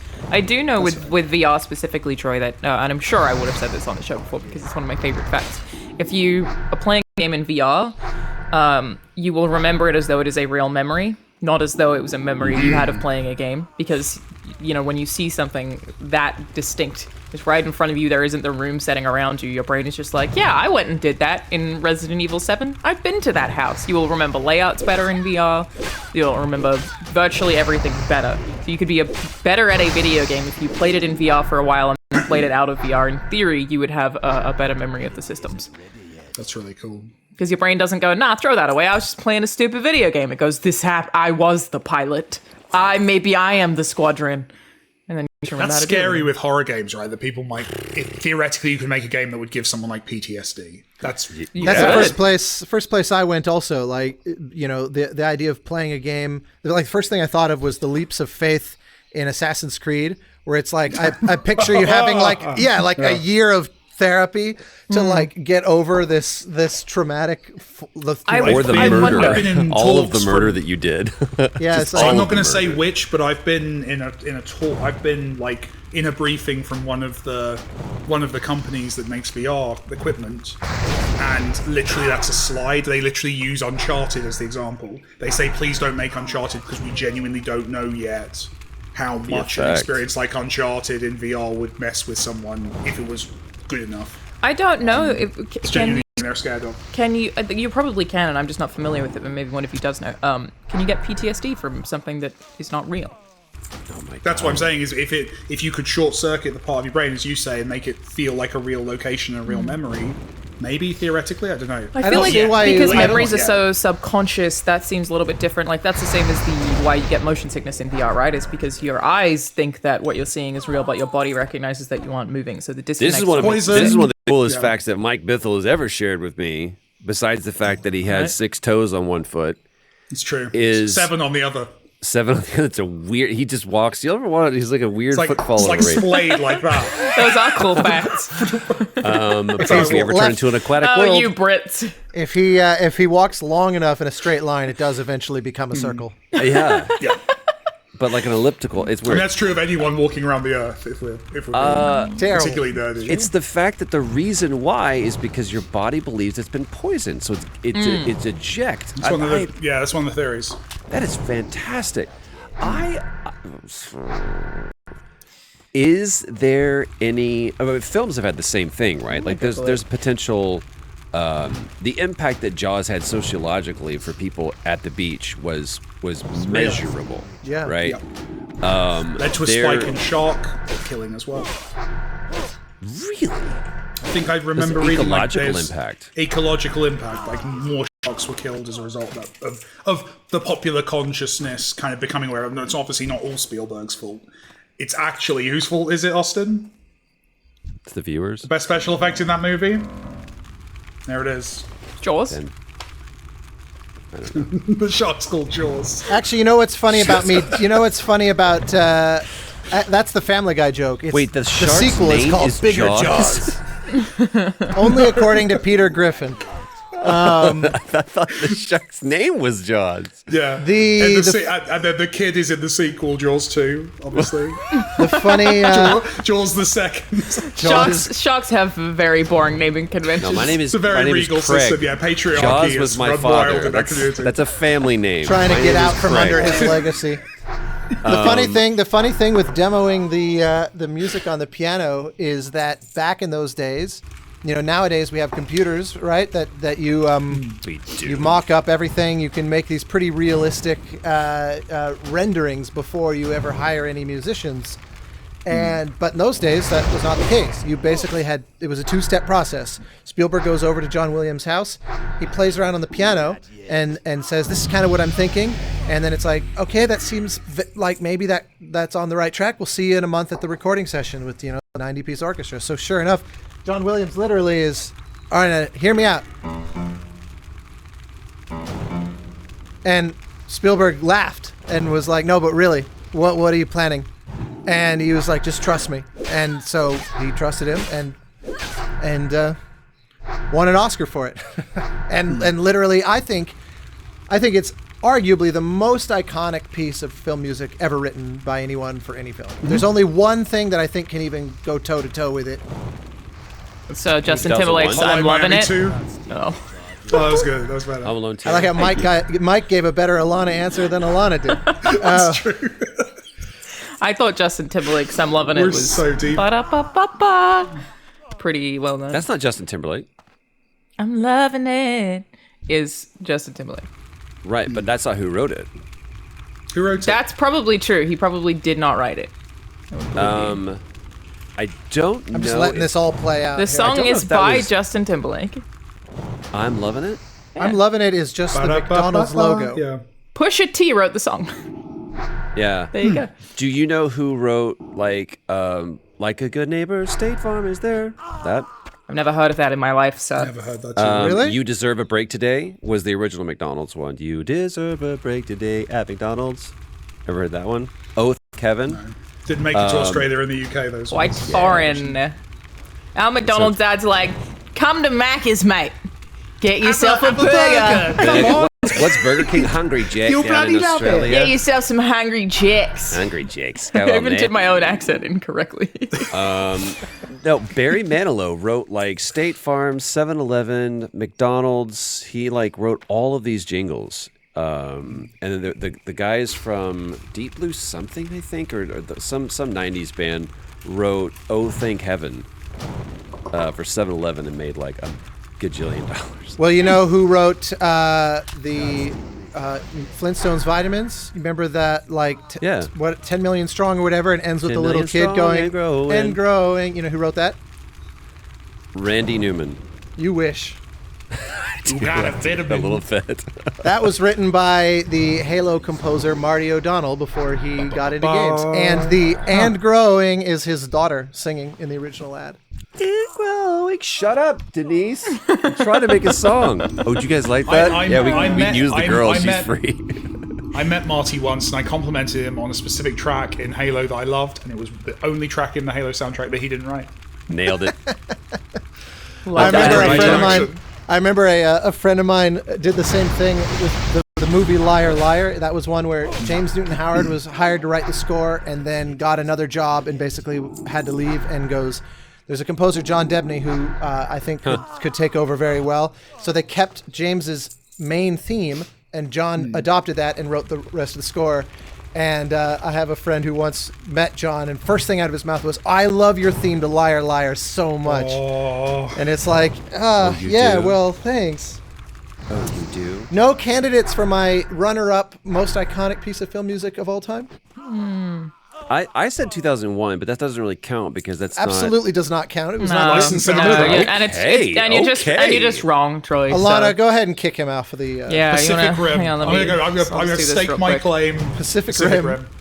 That score That is soundtrack it is is incredible. bafflingly popular. It is. It's good, Austin. It's really good. That's I don't why. deny that I it's feel good, but like it's Star Wars. No. You could play that on your keyboard, and you'd love it. I mean, that's it. It's Ramin Djawadi. Who would have thought that his Pacific Rim score would be damn near as popular as his Game of Thrones score? It's That's better. not- It's the Star best. Wars It's is the not best. a bad guess, but I think this I've not heard wins. The reason I would put this above in the league of Jaws, there's two criteria that come to mind for me. Number one is it is such a small little thing, literally 2 notes. You can boil it down to Minimalist. something so tiny Right. and still get it. And on top of that, it's so ingrained in the culture that even little kids who've never even seen Jaws know what that means. And this is true for the other one. That, as it just well. means shock. At this And it point. means danger. Oh, it's true for the other one as ominousness. well. It's true. Tubular bells. Everything I just said. I love how Troy's Tubular just bells. fully committed to this. Oh, there he is. He's I mean, there. I He's did. cool. I did mute him. I don't know if he's aware of that. I manually Really? muted him. Oh, that's Yeah. hilarious. He's You gonna, muted he's gonna John jump Hurt, scare us in actually. a minute. You know that. I muted He's gonna John jump scare Hurt. the entire. I could stop his video, but Let's see how long we can hold that. Already done. so what is it, Austin? It's literally basically just. That's the note. It's all Psycho? Psycho. Psycho. Yeah, you're right. You know what that means without having Yeah. even seen the movie. And you only That's have to do one note. And it's literally boiled down to something three so. notes. Three. Thank you, Troy. It's actually I agree. It's actually a minute long Just cue. meant on but, you playing one note, for fuck's sake. but that's the point. compliment. Oh my god. Case in point, I played one thing on the piano and you got it. That's Yeah. to me that is. Is that, So you're is saying that the next innovation is like half a note, right? It's like Yeah, just like exactly. someone reaching for the keyboard. That would be the. Speaking of horror true. scores, I did Google it, and it turns out that you cannot get PTSD from something that is not real. It has to be considered to be a traumatic event, and an event cannot be something that you observe digitally or read or. based upon what? But you That's an could be if interesting you could fact. trick someone into thinking it was real, though. That's exactly like. Is that same, just a right? clinical definition that they won't define I'm just saying it from as, like a futuristic holodecky nonsense perspective. No, I think Theoretically. in VR you probably could if you trick someone, but I guess the event saying thing we should. I'm is not more saying that we it has to should. be so. cue the encompassing. Sam cue So the interesting. Here- Ian Black Malcolm Mirror episode. commentary. Yeah, here's some like anecdotal stuff. Like I know people, and I even had this thing where I saw something in a theater. Oh, you can think about maybe even your own life, but definitely I'm sure you've heard a story of someone saying, "Oh my God, I have a thing about spiders because when I was a kid, I saw Right. blank, or I saw, I watched Raiders of the Lost Ark and I saw snakes, and I just can't deal with that." That I'm not saying that that's clinical post-traumatic stress disorder, Of course not. but that is a level of post Fear that came from fiction. Yeah. fear that came from something that your mind knows isn't real, but you still associate it with that. You're like, I can't, I don't do. Yeah, like how many people have said, I saw it when I was 9 years old, and I'm just clowns. Clowns are I just can't do clowns. done forever. Well, isn't that phobia as well? Like again, like the shark killing thing. Wasn't there a specific spike in that as a phobia among children because of that movie? Right, like Has they to literally be. tracked clowns when culturally, obviously kids have always been afraid of various things, but like culturally, clowns as a key core phobia specifically ties into the Tim Curry TV movie. I'm sure I've read that somewhere. I think there's that. I also remember Outbreak, the movie Outbreak with Dustin Hoffman. The monkey Yeah, from Friends. The fact that The same monkey. the same monkey Sorry. as Is it the same monkey from Friends in Outbreak? As Marcel, you mean? Is it Marcel? Is it Marcel in Outbreak? See, is this that is why is that that like a joke is lost famous to me. monkey? Sorry. was that from Seinfeld too? I have no idea. I lived the 90s. I didn't watch the shows of the 90s. Right, Granddad. I didn't have to watch TV about it. I was a sitcom. They even build their marketing campaign is like, this will do for theaters what Jaws did for the ocean. And because there's a scene in Outbreak where someone who's sick goes to the theater and sneezes, and everybody that's in the theater ends up catching this deadly disease. And I remember when that happened, just the factor of what was happening on screen, people in the theater were like, I can't, and people left the theater, and it really did have a direct impact. Well, they take any kind of plane crashes out of movies that you see on planes. Yeah. I was in a plane and they didn't do that with a movie. Which one? And I was freaked out by it. What was it? It was something. Dark Knight Rises, watching- they hadn't done that for me one time. There was one. I can't remember what it was, but I remember being genuinely like, "Really? We're leaving that?" Makes me want to it watch was, the like, movie amazing. Alive, where it's like, I don't understand the premise of this movie at all. Why are they there? I think it's always so funny when you watch a movie with a sex scene. And there's like on a a 3-year-old child plane, next to and you. you're there's no way you don't want to look affected, but then you look like sociopathic if there's just like two people just banging on the screen in And front there's of you. always find- a kid. I There's watched- always a We'll kid take sat some No, more. behind I you. watched like Always a kid almost sat a behind whole you. season of Big Little Lies. It's the name of the show. And Nicole Kidman, her character is in an abusive relationship, and sometimes that abusive relationship is like extremely sexual. I was watching that show, and there's a little girl sitting next to me the whole flight. And every time I'm like, fuck, and I would try to hide it from her. But then because I was obviously hiding it, she got extra curious. And at one point was like, what are you hiding? I was like, This woman's she's in a very bad relationship and she needs to get out. I was so annoyed by it. I was like, just fuck off. She grew up and she's Australian, so I have to watch it. you don't know, it's not She's not a for national the treasure. I can't turn it off. There's a law. legally against required. I'm research. They flying feed home. you to a dingo if you turn off Nicole Kidman. I think I in my was country. flying home as well. But I it did was literally watch infuriating. like 3 Pixar movies back to back as a kid was sat next to me, and I just couldn't put anything else on in good faith. The other ones, Thank if you you're for in bringing an the area with, 9-year-old. like a heavily censored, like flying in a between heavily censored countries is really interesting because you have like, I watched one movie and it was like literally there was like shots. I think there was a beach scene, people in bikinis, and they were blurred from like the chin downwards, just an entire whenever they were shown in bikinis or shown Dude, with, like. I was in clothing showing, Bahrain, and we were it became a joke. We would like text each other back and forth and go, "See if you can Google this." And it was like, how off could you get? It's like, okay, what if we did? It's just like, what combination could you somehow trick the algorithm of the entire country? And go, don't look at porn. Don't look Oh at my porn. god, I don't would look at porn, don't look at absolutely porn." go for like a hunt to see if I could find boobs. And you big bahongas, nope, not allowed. You just look for anything. That'd be amazing. Anything. It became such a great little joke. You're like, That'd I be think, fun. because you would see like the little wheel go, maybe. Nope.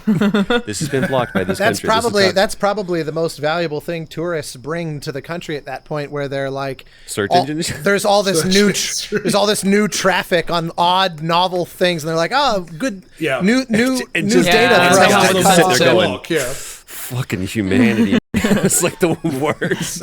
I watched 2 billboards on a flight, and they censored every single swear word in that movie, which I absolutely love that movie.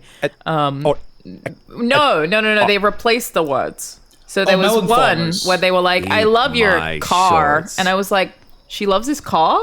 Why is that relevant in this scene?" And then I realized like it was a vaguely sexual scene, and I was like, "Oh!" But the whole scene, every sexual word she says was like car, pants. not even heard up. It was an absolutely incredible way to watch that rather serious film. Are you and my talking first about time watching it. 3 billboards outside of Ebbing, Missouri? Yeah. No, she's talking about the prequel, 2. Okay, Oh, did yeah, I was say gonna 2 billboards? Oh, sorry, yeah, 3 billboards. Sorry. And I was like, watched is there 2 billboards. Is there another movie? No. like, I was doing Part a of the big- Billboard cinematic universe? Yes. yes. I watched. Here's a great left turn. I watched Tenet. I think. Oh. That's how it Maybe feels you after watched you watch it Tenet, in yesterday. fairness. Yeah, And maybe you will tomorrow. wonder. What? What? It. You're I What? actually so still good at haven't that. seen It's it. Weird. Wasn't it? What? I don't stop it. I don't. It's how. I was actually very impressed with the censorship, like amazing. cutting in and out. That was very. That Troy, was I very did good. also- Chevy Chase and Spies like, are, I were at lunch. Yeah. We'll get back to you watching Tenet, but I did tell my audience that I would talk to you about this. That playing the medium. I just felt like you were a bit clingy, and that we maybe need to have more boundaries in our friendship. Yeah, it's not a good relationship. It was just like a bit much. I felt like you wanted to wear my skin, and I was like, Troy, can you please calm down here? Do we need to do the podcast bi-weekly? Your skin sucked. I found you. Did you?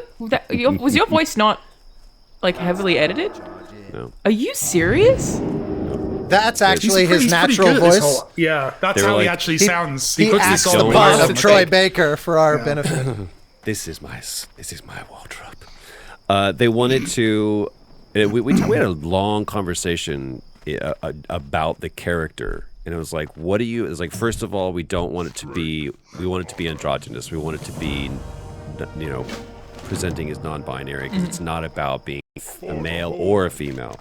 It's an entity. Yeah. And so they feel like that removed comes across. all references of he or she are removed from that, because when you play the game, you understand where the entity came from and how it can. So it's like, can you move? And we talked about maybe doing a layer and actually having 2 actors do it, to where there's like a male and a female.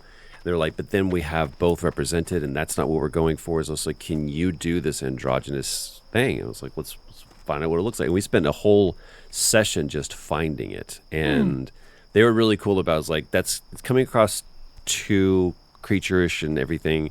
So we would pull it back, but really, by and large, we kind of kept the print and just moved through it, and they just let me go. And as opposed to taking it line by line, it was more about put me in the space and see environmentally what's happening, and what are we trying to, what's the intention here. And it was a really cool It's one of those gigs where I walked in, I was like, yeah, I can do that. I think I can I do that? And it was, when you're on, and they're like, okay, we hired you, do the thing. I was like, fuck. What does this look like? And you just kind of close your eyes and do it. But they wanted specifically to not do like all of the tricks of like, everything that you normally use to create creepy voices. They're like, we don't do that. So it's like, we'll put you spatially in a place, and so we'll add some reverb and stuff, and maybe do a little EQ. But by and large, they're like, we want it to be as organic as possible. I said with So- such confidence, no, of course his voice is edited. Who are we kidding? Of course it is. Wow, that's crazy. I don't want to kick the team down, because they're like, you have no idea the amount of post-processing we did, but Sure, yeah. they specifically wanted to not have it come across that way. So I was even thinking, as like, when I first heard it for the first time, I was like, oh, I thought you guys were like, fuck with this. And they're like, no, we wanted this to believe that this came out of an organic being. It's very unsettling, and someone, when I was streaming it, made the comment of like, why would you hire an actor like Troy Baker and then make him change his voice like that? And it was like, well, because they're not hiring him for his voice, they're hiring him for this creepy as hell performance. It's the Why would you acting make part. Troy act? Yeah, Yeah, why but he's would got you- such a beautiful voice, Why would you make him Is there- that? But it's very good. It raises the question, I like actually. today's show. Is there ever, have you ever played a character you feel like, never mind the writing for them, but just physically sounds that you feel like you didn't really put anything on vocally. It just sounds like you straight on. Yeah, I think Delson is pretty close to me. Reese was really close to me. I feel like Booker sort of is. I was going to say Booker also. Super different? That Booker's, to me, Booker was, and Ken and I specifically worked. It was like there's a manner of speaking to him. There's a natural rhythm to speaking to him, and there's a quality that to me was a character, that isn't me. But by and large, we're kind of like, just go, just see what happens. That really happened with Reese and Borderlands, because Nick and Pierre, the two writers, were just like, don't act, just go. Jonesy, Fortnite is 100% me, and we worked real hard, because at first they were like, this is what we want it to be, and then we got to these audio logs, and it was like, we don't have any animation, don't worry about it, just go. And I was like, I'm just gonna fuck with them. And we just went, and they were like, now we found the character. So Jonesy is just me. Just have you me ever, being a dude. relatedly then, have you ever had a character that you really wanted to push somewhere, and they walked it back through feedback until it eventually was essentially you talking? Like, have you ever been kind of iterated into... How did you know I immediately looked at you, Mike? I'm a smiling guy. I'm a happy guy. Yes, Mike Bithell. I was like, it ain't Hex. what? Yeah. Hex is not you speaking. Oh, but as far as like just me, There's no. acting, Like we ended up, but like as far as like I want to go here with it, and Mike had so much more of a global understanding of the character and the story and where he needed to fit in. There's like, no, man, that's not. This guy needs to belong here, not here. And you're trying to put him here because you think this would be cool, but I need you to trust me that this is where the guy is. Yeah, I get that. It was tricky with Hex specifically because we had such an established world, and we had the cast as well from the movie. So like Lance and Ian, like we knew what they were doing, and we knew. So I knew what the other voices in that room were, and and that's something Troy absolutely gets. Not all actors do get that kind of collaboration, that kind of fighting your corner, but also being part of an ensemble, and kind of that's something that different actors are better and worse at, but Troy definitely gets. I like this show a lot today. It's a great show. It's a great episode. I'm curious because I've experienced the closest analogy to that musically a bunch of times, where you start off with an idea that feels, bold and unique and whatever else, and then Troy goes, "Can you just do these notes?" And then Mike's like, "Stop it." Yeah, Mike's like, just chill the fuck out. That's almost always. Well, that's the thing. Almost always with good reason, it gets into a place. But there have definitely been times where you're like, I don't really recognize myself anymore in this music because it's been iterated to such a degree that all the things I was bringing to it feel kind of lost. And now my job is to provide the score that my collaborator is looking for. So that happens sometimes, and it's fair enough. Fortunately, it doesn't happen the majority of the times, but that's why I was curious if there's kind of the quasi, even though in a way what I'm describing is the opposite of that, where you feel like you built a thing and all that's left is you just talking, and how that might be somehow intrinsically less interesting. Yeah. I mean, Bruce and Avengers was really just, and that was Sean Askai going, you don't have to be Mark Ruffalo. You don't have to be anybody else. I really just want to see what you bring to this role. I felt like he was Troy, but sad. There's a lot of that. That's just Troy as soon as this podcast stops recording. I can't. It's really interesting. Especially this Look, week. I today's been an interesting week because there's been like. Well, that sounds like Tenet talk right there. Today has been an interesting week. That's actually more like Thank you, Interstellar. Nolan. Austin. That was intentional. That's some time dilation talk. So wrong Nolan movie. Sorry. No, Continue. This has been a week of like it's not often that I get put into a place where it's like, hey, we're really going to stretch you, and you say that you want these kind of opportunities, and you say you want this, but do you really think you can do this? And so I find myself squarely in the middle of it, and there's a quote by De Niro who's like, I hate auditioning, because if I had to audition still, I probably wouldn't work, because no one's good at auditioning, and it's the worst part of the job. It isn't the job, by the way. Auditioning is not the job. The job is the job. Auditioning is just sometimes what you have to do. And so I've had to do things this week where it's like, remember that there's still these hoops you have to jump through. And I jumped through those hoops, and it's so funny because I walked into it thinking that I had to dress up and literally and create this whole thing, and I got to the other side of it. I was like, man, I do all this stuff that I say don't do, and what it ended up happening is the director was like, I just want to see you. I just need to see what you do and how you move in this space and how you not interpret this character, but just let me just see you for a second.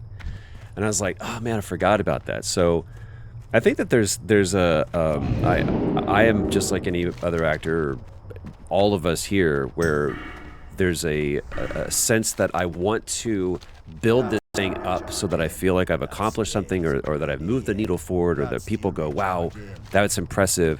But at the end of the day, every person that's on this right now is inherently really good at what they do. And what you naturally just bring to it is enough. You don't have to write the score to end all scores, or create the game, or write the game, or code the game, or write the shit out of a scene. It's just what you have a sensibility. You got the gig. Your life is your gig, and you got it. So just do that, and that is enough. I don't know that I'm with you on that. Oh, I think that depends on the field. Austin's got a really good idea for a one note that he can play. I just on the set you soundtrack. guys up beautifully. You're like, nah, that's all bullshit. No, I think generally I would agree, but I do know I don't even feel like that's a professional thing. I think that's a personality type thing. Like, I know people who always feel like they have to do way more than they do, to the extent that it can actually lessen their intent. Like, it becomes worse because you tried to do too much. Please just rein it back. And to the note of like what Austin's original question was. There was an original question? I don't even know really. I think it had something to do with jumping on trains. About being worked back. We have the opposite issue of that when I worked in games media, because I did do a lot of editing. Like Inside Gaming, I did so much editing of everyone's writing, and I did the same thing at IGN. And that's a really difficult game when it's with the journalism style of writing, of not making the edits that I want to make because I want it to read like I wrote it. And I've worked with editors who edit you way too much, and I'm like, okay, I get that you don't like this word, but you don't like this word because you don't like this word. It's not an issue with the word on a global scale. And then I felt like with a certain editor that I had started to write for them. I was like, I know which things they like and don't like, so I'm going to write for them instead of writing for the audience. And it can become this like really negative thing where you feel like you're actually just writing for one person. You're not writing as yourself anymore. You're not writing for an audience anymore. And I think when editing other people's work where writing is concerned, that's a really difficult game to play, to be like, do I like this? Is this just me? Or does this actually make the sentence clearer? And you can lose someone's voice so easily and so quickly. What you're describing, go ahead. What you're describing is, I think, one of the single most common challenges for composition students. Interesting. When I got a classically oriented composition degree, which means that it's kind of the conservatory style model where you have these professors that are you end up with a private composition teacher where each week you bring them your music and they offer feedback. And the problem is that the old stereotype of like the ranks of teachers is populated by washed out professional failures. I've always hated that because teaching is such a crucial part of our society, and it's something that I've always enjoyed doing. I don't know if I'm any good at it, but it's something I enjoy doing, and I've had some phenomenal teachers. But boy, have I also had a few that struggled with exactly what you're describing, where, like let's say I want to write a simple little piece, it's just like, here, isn't that nice, right? It'd be a great piece of music, yeah. And then I had this I'll one be honest, teacher. I was a little disappointed, Austin. I was a little disappointed. Well, you're a lot like my professor then, because too simple. The teacher that I had, he had the double whammy of being very frustrated with his own career and sort of took it out through his teaching. But on top of that, his father had been a pretty successful composer, so he had the extra bit of bitterness baked in as well. And so I remember I would play him some of the music I was writing, and he would basically say, he would do things like this, where it's like, what if it was, His head would go off. I know, Austin, you got decapitated by the nowhere. Zoom. like my. It took your head off. There's no piano. Once No, do it again though. Playing Can you the play us a air. song? Because it actually looked pretty cool. So yeah, that's really cool. Oh no, he came back. And point being is he would be like, what if it was more like that? And I sort of like, why? And it's because that's what I like, and if I were writing it, that's what it would be. He wouldn't say that, but that's what he meant. It was, I don't know how to make your piece interesting, but I know how to make it sound like one of mine, which of course were not good. And so It's a really, it's it's hard. a real problem with the education system. It really like screws Especially at the people, 'cause, arts, like, I That's have that. not I run just into that all the sorry. time with my team. I have to work so hard to like make them, especially with junior people, like to make them unlearn that they just have to give me exactly what I want. It's like, you have been hired because you're better than me at what you do. Please, stop, trying just to give me what I want. And then something But that that's- often people come into the industry with.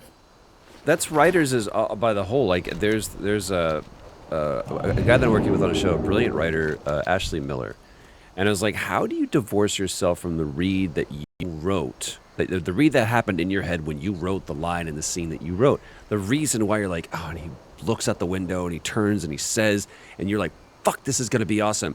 How do you? It compels you to write it. How do you divorce yourself from that version when the actor comes in and it's totally different? He was like, I understand that my job is to give you something that you can make better. And I remember the first director that I worked with, first big movie that I was on, first scene, big like 2 or 3 page monologue. And I have like a couple of lines. And I'm just sitting there watching Steve Zahn wax loquacious. And he goes, we get done with the first scene, or we got like the first take, and the director, Simon Windsor, is an Aussie, goes, P.I., which is my character's name, it's a great script. I was like, yes, sir. He goes, don't make it better. And I went, okay. And that was his first note to me.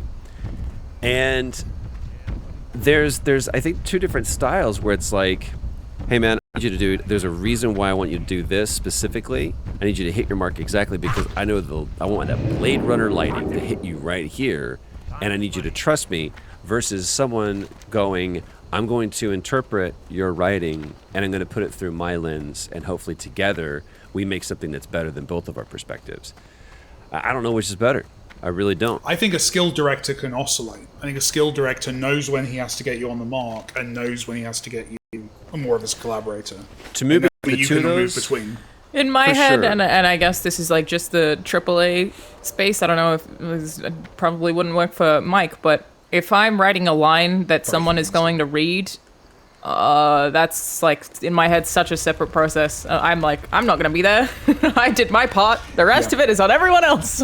So I'm not even Well, really gonna I had- connect those two things. I had the opposite experience to like Troy in a way. The first couple of things I directed, I tried. I remember, was it Danny? It might have been Danny on Thomas Was Alone. Like, I remember he read a line, and then I tried to like give him a read, and he didn't like that. And that was the moment where I was like, oh, okay, I'm never doing that again in my career. Like, I was in a Danny's lovely. session- Danny's a lovely bloke. But like he made it, he let me know that but then what was weird was then later on, because we'd opened that door, he did ask me for some reads on other things, but it was definitely like I realized that that's a tension point, and that's something you build that respect with an actor. Like when I'm directing, I will often be quite quiet early on and just let the actor figure out what they want to do, and then you can kind of approach them. And that's, I think, a lot of video game direction for voice actors is what Troy alluded to earlier. It's the kind of, do me 3 reads of each of these lines, and I don't think that's a good way to get to the performance. I think often I like to just run scenes. Part of that drives me hate that. nuts. Some actors want the three reads. That's of one the way line. I've done That's it for fine. everything that I've done that's been animated. And part of what I hate about that is that I don't know which ones they're going to pick. So being consistent, I find difficult. I'm like, but what was the tone of the You're previous trusting one that you're them picking? to be consistent, right? That's the problem. You're Which trusting one? that. How do I that's a stick to question you something? should ask. That's a question you should ask. Go, okay, where are we liking? Did you like the A, the B, or the C? It's like, well, we're gonna go with the B with the previous. It's like, okay, this line feeds off Yeah. of that, right? So we need to match this. This B needs to be this B. You Yeah. can tell like- when the actor didn't ask that question, especially on giant RPGs where they just had to get through 20 million lines, and within one like adjacent sentences of a monologue, the emotions are jumping up and down and the very rhythm and strange. everything. And you're like, what? And that's the hell? never the actor's fault. I was That's gonna say- never the actor's fault. Well, I think Exactly. the best No, voice that's not acting that true. I've That's done not true. was the. Oh, you think that's not There's true? a responsibility. Look, the actor was given the job to shepherd that character through that role. But you can also allow for the scenario where the actor did, the A, the B, the A, the B, and they choose A of one and B of the other after the actor's gone. The actor Absolutely. Troy, you're arguing that you can kind of you're almost the first editor of your performance, right? You're making sure the you're editing- not giving the bad version. The final edit, it's not my job to fix their game. Right? It's not my job to come in and fix their script, fix their story, fix their character. What I can do is lend my performance to it or lend my perspective, and together, I'm going to quote Austin right now, and I even used this yesterday. My job or my goal is not the end result. What I'm selling is the process by how together we'll get there. That's what I do. It's like, give me a great performance. It's like, no, that's not what we're going to do. The end result could be the performance, but why you hire me is to make me an ad hoc partner in this, and we're going to do this together. But the actor, the writer, whoever is not responsible for the locked picture and the end result. What you are responsible for is going, hey man, wouldn't be doing my job if I didn't say I need to know that these are the things that I need to know. And there's some people that don't need to know that. I think that there's a responsibility to the consistency and the continuity of the character to be able to go, did you go with A, B, or C? What are you leaning towards? Well, we don't know. What are you feeling you're going to go with? There's one that tickled your taint a little bit and made you stand up. And which one did you want to go with? As far as line Standard reads are metric concerned, for evaluating. standard metric. No, Yeah, but then there's- Troy's taint removed tickle, from the no project for taint sexual Imperial. harassment every time. He's in Yeah. more games than we realize. You just get to kick out of half of them. I get fired. The goddamn taint tickle. always- There was a session that I Get was you a in t-shirt, once, mate. and there was a very established actor, and the director gave him a line read. And the director said, I'm so sorry to give you the line read. It doesn't reflect on you. And without even looking up, the actor just went, oh, I'm fully aware that it doesn't reflect on me. Wow. And that's the truth. Yeah, The And truth that of the line actor read. was Troy Baker.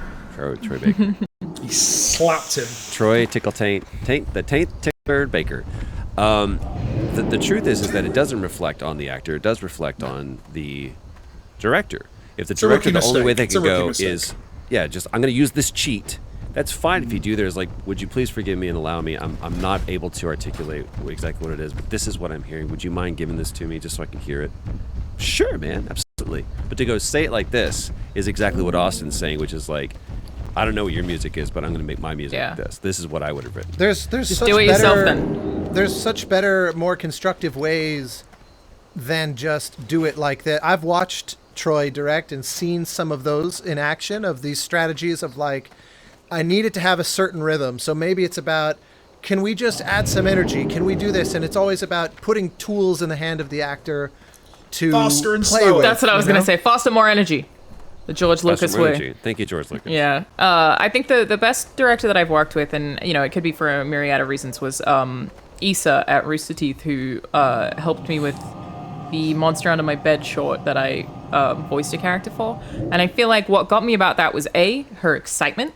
Like on the other side, she was like, I love that one. And she would tell me that, whereas like sometimes they're just like, B, and then they just move on. She was just like so hyped about what I was doing. But it was more than anything was it gave me an emotional read at the beginning of each scene. She was like, this scene, this is how you would be feeling. Like this is what the character is going through. And I'm sure like a more experienced actor would be more collaborative with figuring out, well, why is this character feeling this way? But as someone who is really new, I found that so helpful to be like, okay, well, this is probably the tone of this. And it's like, okay, would she be feeling this for this reason? And then it's like a discussion at the start that made that so easy and so comfortable from top to bottom, where some other things have just been like, no, just say it. Just say it like you're not reading it. Okay? Judith Weston, and I know, Mike, you're short on time too, so I don't want to get too long in this. That's We all never good. got to I'm Tenet. good. I'm good. I'm good. Or did we? Judith Or have we? Weston is a she Yeah, has. nice. There we go.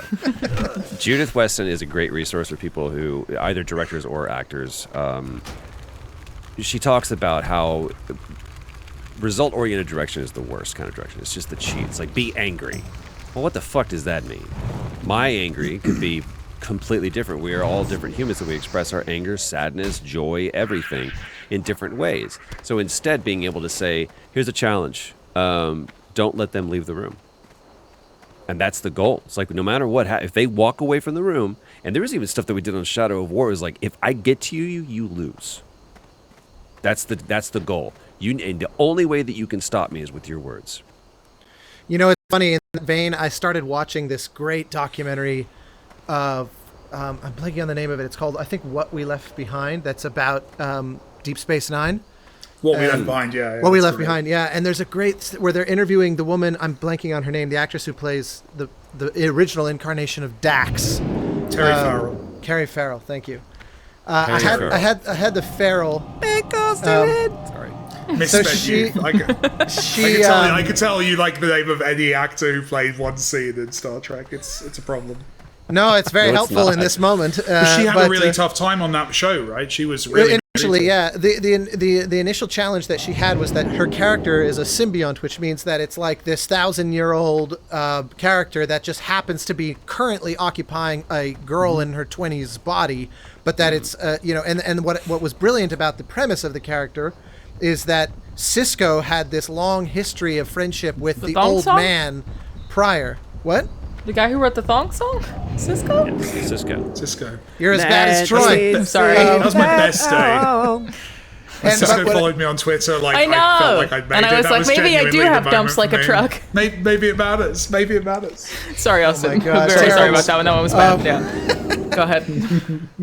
But to that point about the actor like interpreting lines and interpreting in the they said that in the original readings that Avery, the character of Cisco, he was being so familiar and so congenial, and he has such a big presence, and he was also this veteran actor, and she was this young actress, and so she felt outmatched in the scene, and so every time he would be like, the whole joke is that she's this attractive, young 20s, and he always calls her old man.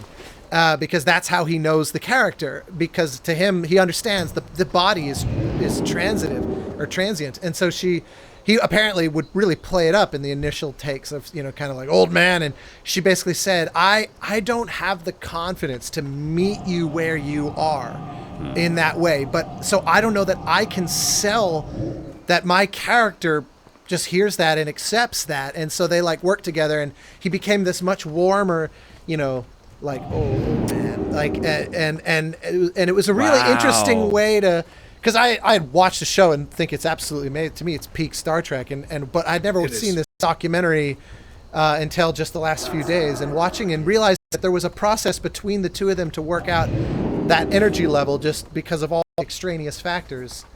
It blew my mind. It really paid off too, because their dynamic is one of my favorites of the many great dynamics that show has, but that there's something so beautiful about packaging this old, respectful friendship through something that doesn't look at all like that. As it turns so out, cool. Collaboration good. We Is that like the title it. of this episode? No, I was thinking about maybe calling it Jumping on Physics. Trains. Jumping on trains is good. I don't know. Hi everyone, welcome to another episode of Play, Watch, Listen. I'm Alana, PS video game writer. That's Troy Baker, video game actor. That is Austin Wintery, video game composer, and that is Mike Bithell, video game director. You're pointing at yourself. Stop, Troy. You know, it's relative. The people see what I Yeah, see. but you're like, and that's Mike Bithell. Didn't I do that? I guess I technically am pointing. At And myself. that's Troy In Baker. a Mike way, Bithell. aren't we all Mike One and the Bithell? same. Like, Aren't One we and the all? same. We're all a little bit Mike Bithell. Are we finishing? Is this Well, the some end? other. No, well, I some was other, going to ask if I wanted to talk about Tenet. If you want to do that. Did you see it? I- you said I you haven't think. s- Very quickly, I I will haven't tell seen you it, for the record. I No, I still don't. haven't- what I sent Austin, as I'm off to do. I sent Austin a text. I was like, I just saw Tenet, and I feel like halfway through mixing the movie, Christopher Nolan just stopped and thought to himself, damn, this is a really good score. I don't know why he does the audio mixes he does. Dun. No, it's not even that. It's just like, Yeah. It's all the time. It's so weird. But I was like, he just kept like pushing the faders up like a 70s DJ listening to Skinner for the first time. He's just like, this fucking rocks, You man. want to know? He You want to just- know a funny, true story of that happening? Yes. It's He fell asleep on the faders and printed the. you're not. It's not as far off as you think. One of my favorite human beings I've ever been able to be close with in my life, Kenny Hall. Thank you. Yeah, just right there, just right behind Troy Baker, a close runner-up. Troy's heart broke. You thought Kenny it was a Hall- Troy episode, not a Kenny Hall episode. It's true. Well, for purposes of this conversation, we'll say that it was Troy, but just for the for the viewers at home, it's Reality. Kenny Hall. Everybody will know what we're talking about. Kenny was a music editor, worked on a gazillion movies, mostly with Jerry Goldsmith, but he worked with John Williams a few times. And interestingly, of the few, E.T. was one of them. And he was parallel working at the exact same time with Goldsmith on Poltergeist. So he was doing 2 Spielberg movies right on top of each other. And during the big bicycle fly in front of the moon sequence, we've talked about it here before, this giant epic thing Williams recorded like a 12-minute single take and all, it's just madness. So Kenny is just so emotionally on board with this score. He thinks it's the best score he's ever heard in his life. And he's advocating for it. In those days, at the final dub, you would have the dialogue mix. There'd be one big console. You'd have the dialogue mixer, the sound effects mixer, and the music editor, all kind of representing their departments and sort of jockeying for who's fun. in dominant position at a given moment. And the main dubber apparently kept pushing the score down because it was like, well, we can't hear the bicycle wheels and we can't hear the this and we can't hear the that. And Kenny was like, it's not about those fucking things. Listen to this score and you think that the bicycle wheel is going to be what sells this scene, as Williams is, da, na, na, na, na, na, na. And so they're arguing and Kenny's quite upset. And, this was all proper analog gear. You set the fader. If you're going to do a print master, that's, it's like, it's not digital of just open up Pro Tools, click it, and you can change it on the fly and whatnot. It's all pretty delicate. So they argue. Then Spielberg comes in and says, show me the scene. And right as they hit play, Kenny just goes, boom, and hits the fader and yanks the score into the stratosphere. And then it was too late to change anything. They hit play, scene ends, Spielberg has tears coming down and goes, don't change a thing. And No the guy way. just looked, and it's like Kenny outflanked him. And so it shipped that way, and No John Williams way. won another Oscar. Wow. So yeah, I loved that. I love that Kenny basically he went with the nuclear option. He I literally take back just, what I said earlier. that- Collaboration, maybe bad. That didn't happen. That happens an over a inconclusive beautiful, episode. picturesque shot of a boy and an alien going across a silvery, moon, not in the middle of expositional dialogue that's helping establish the world and the stakes. No, but true. It's different from Nolan, but there are lines in the scene that are also getting bludgeoned. There are. It's obviously incidental. It's go faster and that kind of stuff. But like it's the idea was just let the score sell this, and Yeah. the Also, mixer didn't Tenet is believe not it. E.T. I told Austin this. I wish that Nolan would go back and make smaller movies, like not just Memento. Like Memento was Did you a see big Following? movie. That was great. That's Did you exactly see what I Following? said. Is like, Yeah. go watch Following, and you look at this guy great and go, movie. "Holy shit, he's a great filmmaker." And he's not just like a great filmmaker. That guy's just being like, "Hey, here's some more lemons. Here's some more lemons. Here's some more lemons." You have no budget. You have no time. All you have to work with is splits for 16 millimeter film. You have no locations. Your actors decided to fucking shave or change their appearance halfway through shooting. Write it. He just dealt with all of these things, and he made a great, truly Hitchcockian thriller. Shot it in black and white. And they did it in like 6 weeks, but they shot it over weekends. It's fucking insane for no money. I love next going back movie. and finding those films. I like Brick as well, right, for Ryan Johnson. Like similarly Yeah. excellent early work. Yeah. And then all of a sudden it's like the sophomore project, like that first Coldplay record is, I mean, arguably Rush of Blood to the Head is a better album, but like the songwriting and Parachute, I don't care what you think about Coldplay, they're fucking great, dude. They're great songwriters. But like if it's Chris Martin especially, but if you just the stuff that was written from desperation, it's a place that I hope I don't ever lose. It's like And I get to feel that again this week, where it's like, hey, remember what it was like to like have an audition that you really want the role? This is and you're perfect. like, I don't fucking know if I'll get this or not. You've perfectly encapsulated why I disagreed with your earlier comment when you said, you got the job, so you're probably good enough. It doesn't need to be the be all end all score you've ever written or performance. And yet I wouldn't have gotten the job if some point in the past I didn't put everything that I had into the prior works that maybe That's got true. me in this door. That is And that I is don't want to absolutely lose true. that ever. But also, The desperation- potentially, those desperate works were also better, right? I'm the guy who made Thomas Was Alone, which demo available now on Switch. But it is that thing of early on. I got it in there. I knew I would. That like I look at Thomas Was Alone often and go, was that like the best thing I'll ever make? Like, is that like if you allow it to be, potentially, I think yes. Yeah. But what I'm saying is that character that I'm auditioning for, or having a meeting about, or the character that I'm playing, lives agnostic of my desperation for what I need it to be. And even the character even exists outside of what the director, what the writer, what the publisher, what the cinematographer, what the animator, what it A character doesn't care how you feel. it doesn't give a fuck. And that's the problem is, that's what I'm saying is like, have all your passions, and that goes into your preparation, that goes into all the work that you do, but the second that light is on, or those cameras are rolling, you go away. But I feel like that's a distinction between process and motivation. Like you're basically saying, don't get so fixated on in the moment on how do I make every last little piece of what I'm doing the greatest thing that has ever happened. And you're saying that's noise in the moment when you're in the line of fire and the mics are on and all that. That's just noise that's going to cloud up what you're doing. That's when you hear the hesitation. In a performer, when something creeps into their mind as a musician or an actor or whomever, you can feel their brain suddenly split in two different places at once. That's different, though, than I want to make this everything. If I die tomorrow, this thing I'm doing today is a worthy last thing for me to have done in this lifetime. And maybe that just for you is all in the preparation. In my case, I mixed a score 2 weeks ago and I could have delivered it, and yet I'm like, you know what? I have the time. I'm doing 2 more weeks on these mixes because I know it can be better. That I do is not the envy the difference. live performer. I do not envy the person like Troy who has to show up in the moment and deliver. I like the job where I get to have a bad day. Pick at it endlessly. Like, Look, say, we get spend a to couple of days iterate fixing it too, or though. whatever, You know what I mean? Perfect example is like, we were talking about again this writer and showrunner that I'm working with, Ashley Miller. He goes, some of the we were doing a writer's room, and he asked everybody, if I asked each of you to tell me what the plot of Star Wars is, I would get as many different views or different opinions as there are people in this room.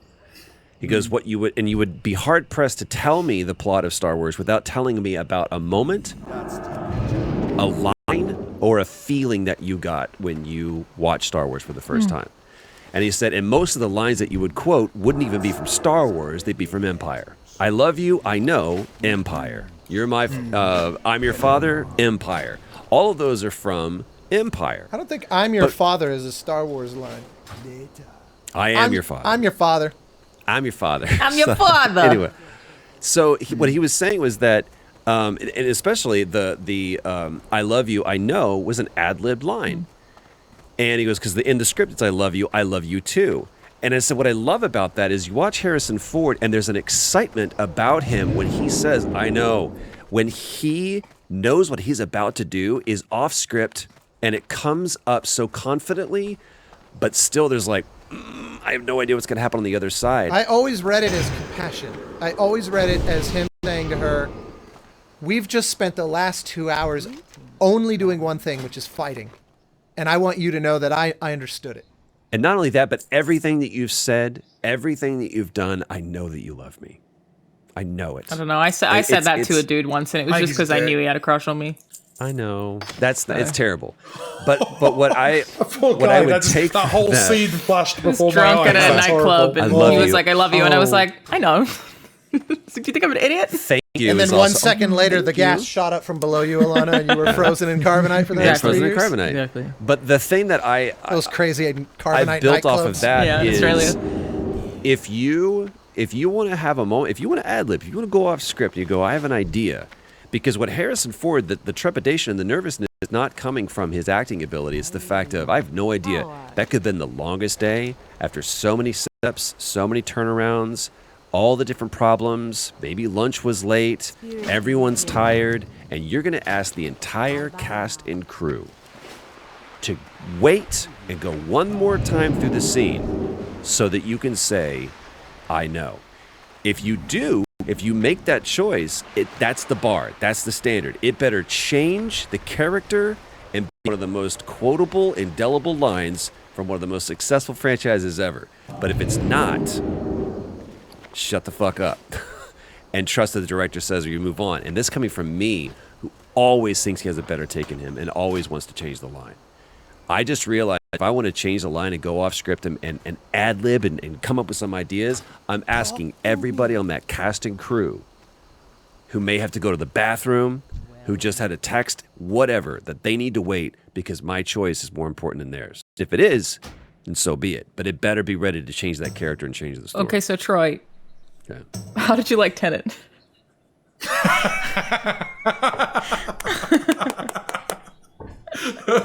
There it is. This is better. You've been waiting longer than I was. For I Mike's definitely thing. did really want to say that, yeah. I didn't. People don't seem to like it. It's a feat. It's an accomplishment of cinematography and filmmaking. Kenneth Branagh is just. Is there anything he's bad in? To be honest, No. he's just a brilliant fucking. He's always good. There's stuff that he's Frankenstein? bad in, but he was great. He directs himself badly, I think. I don't. Did you watch? The world must be peopled. Did you watch Dead Again? I've not seen that, no. I think it's his first thing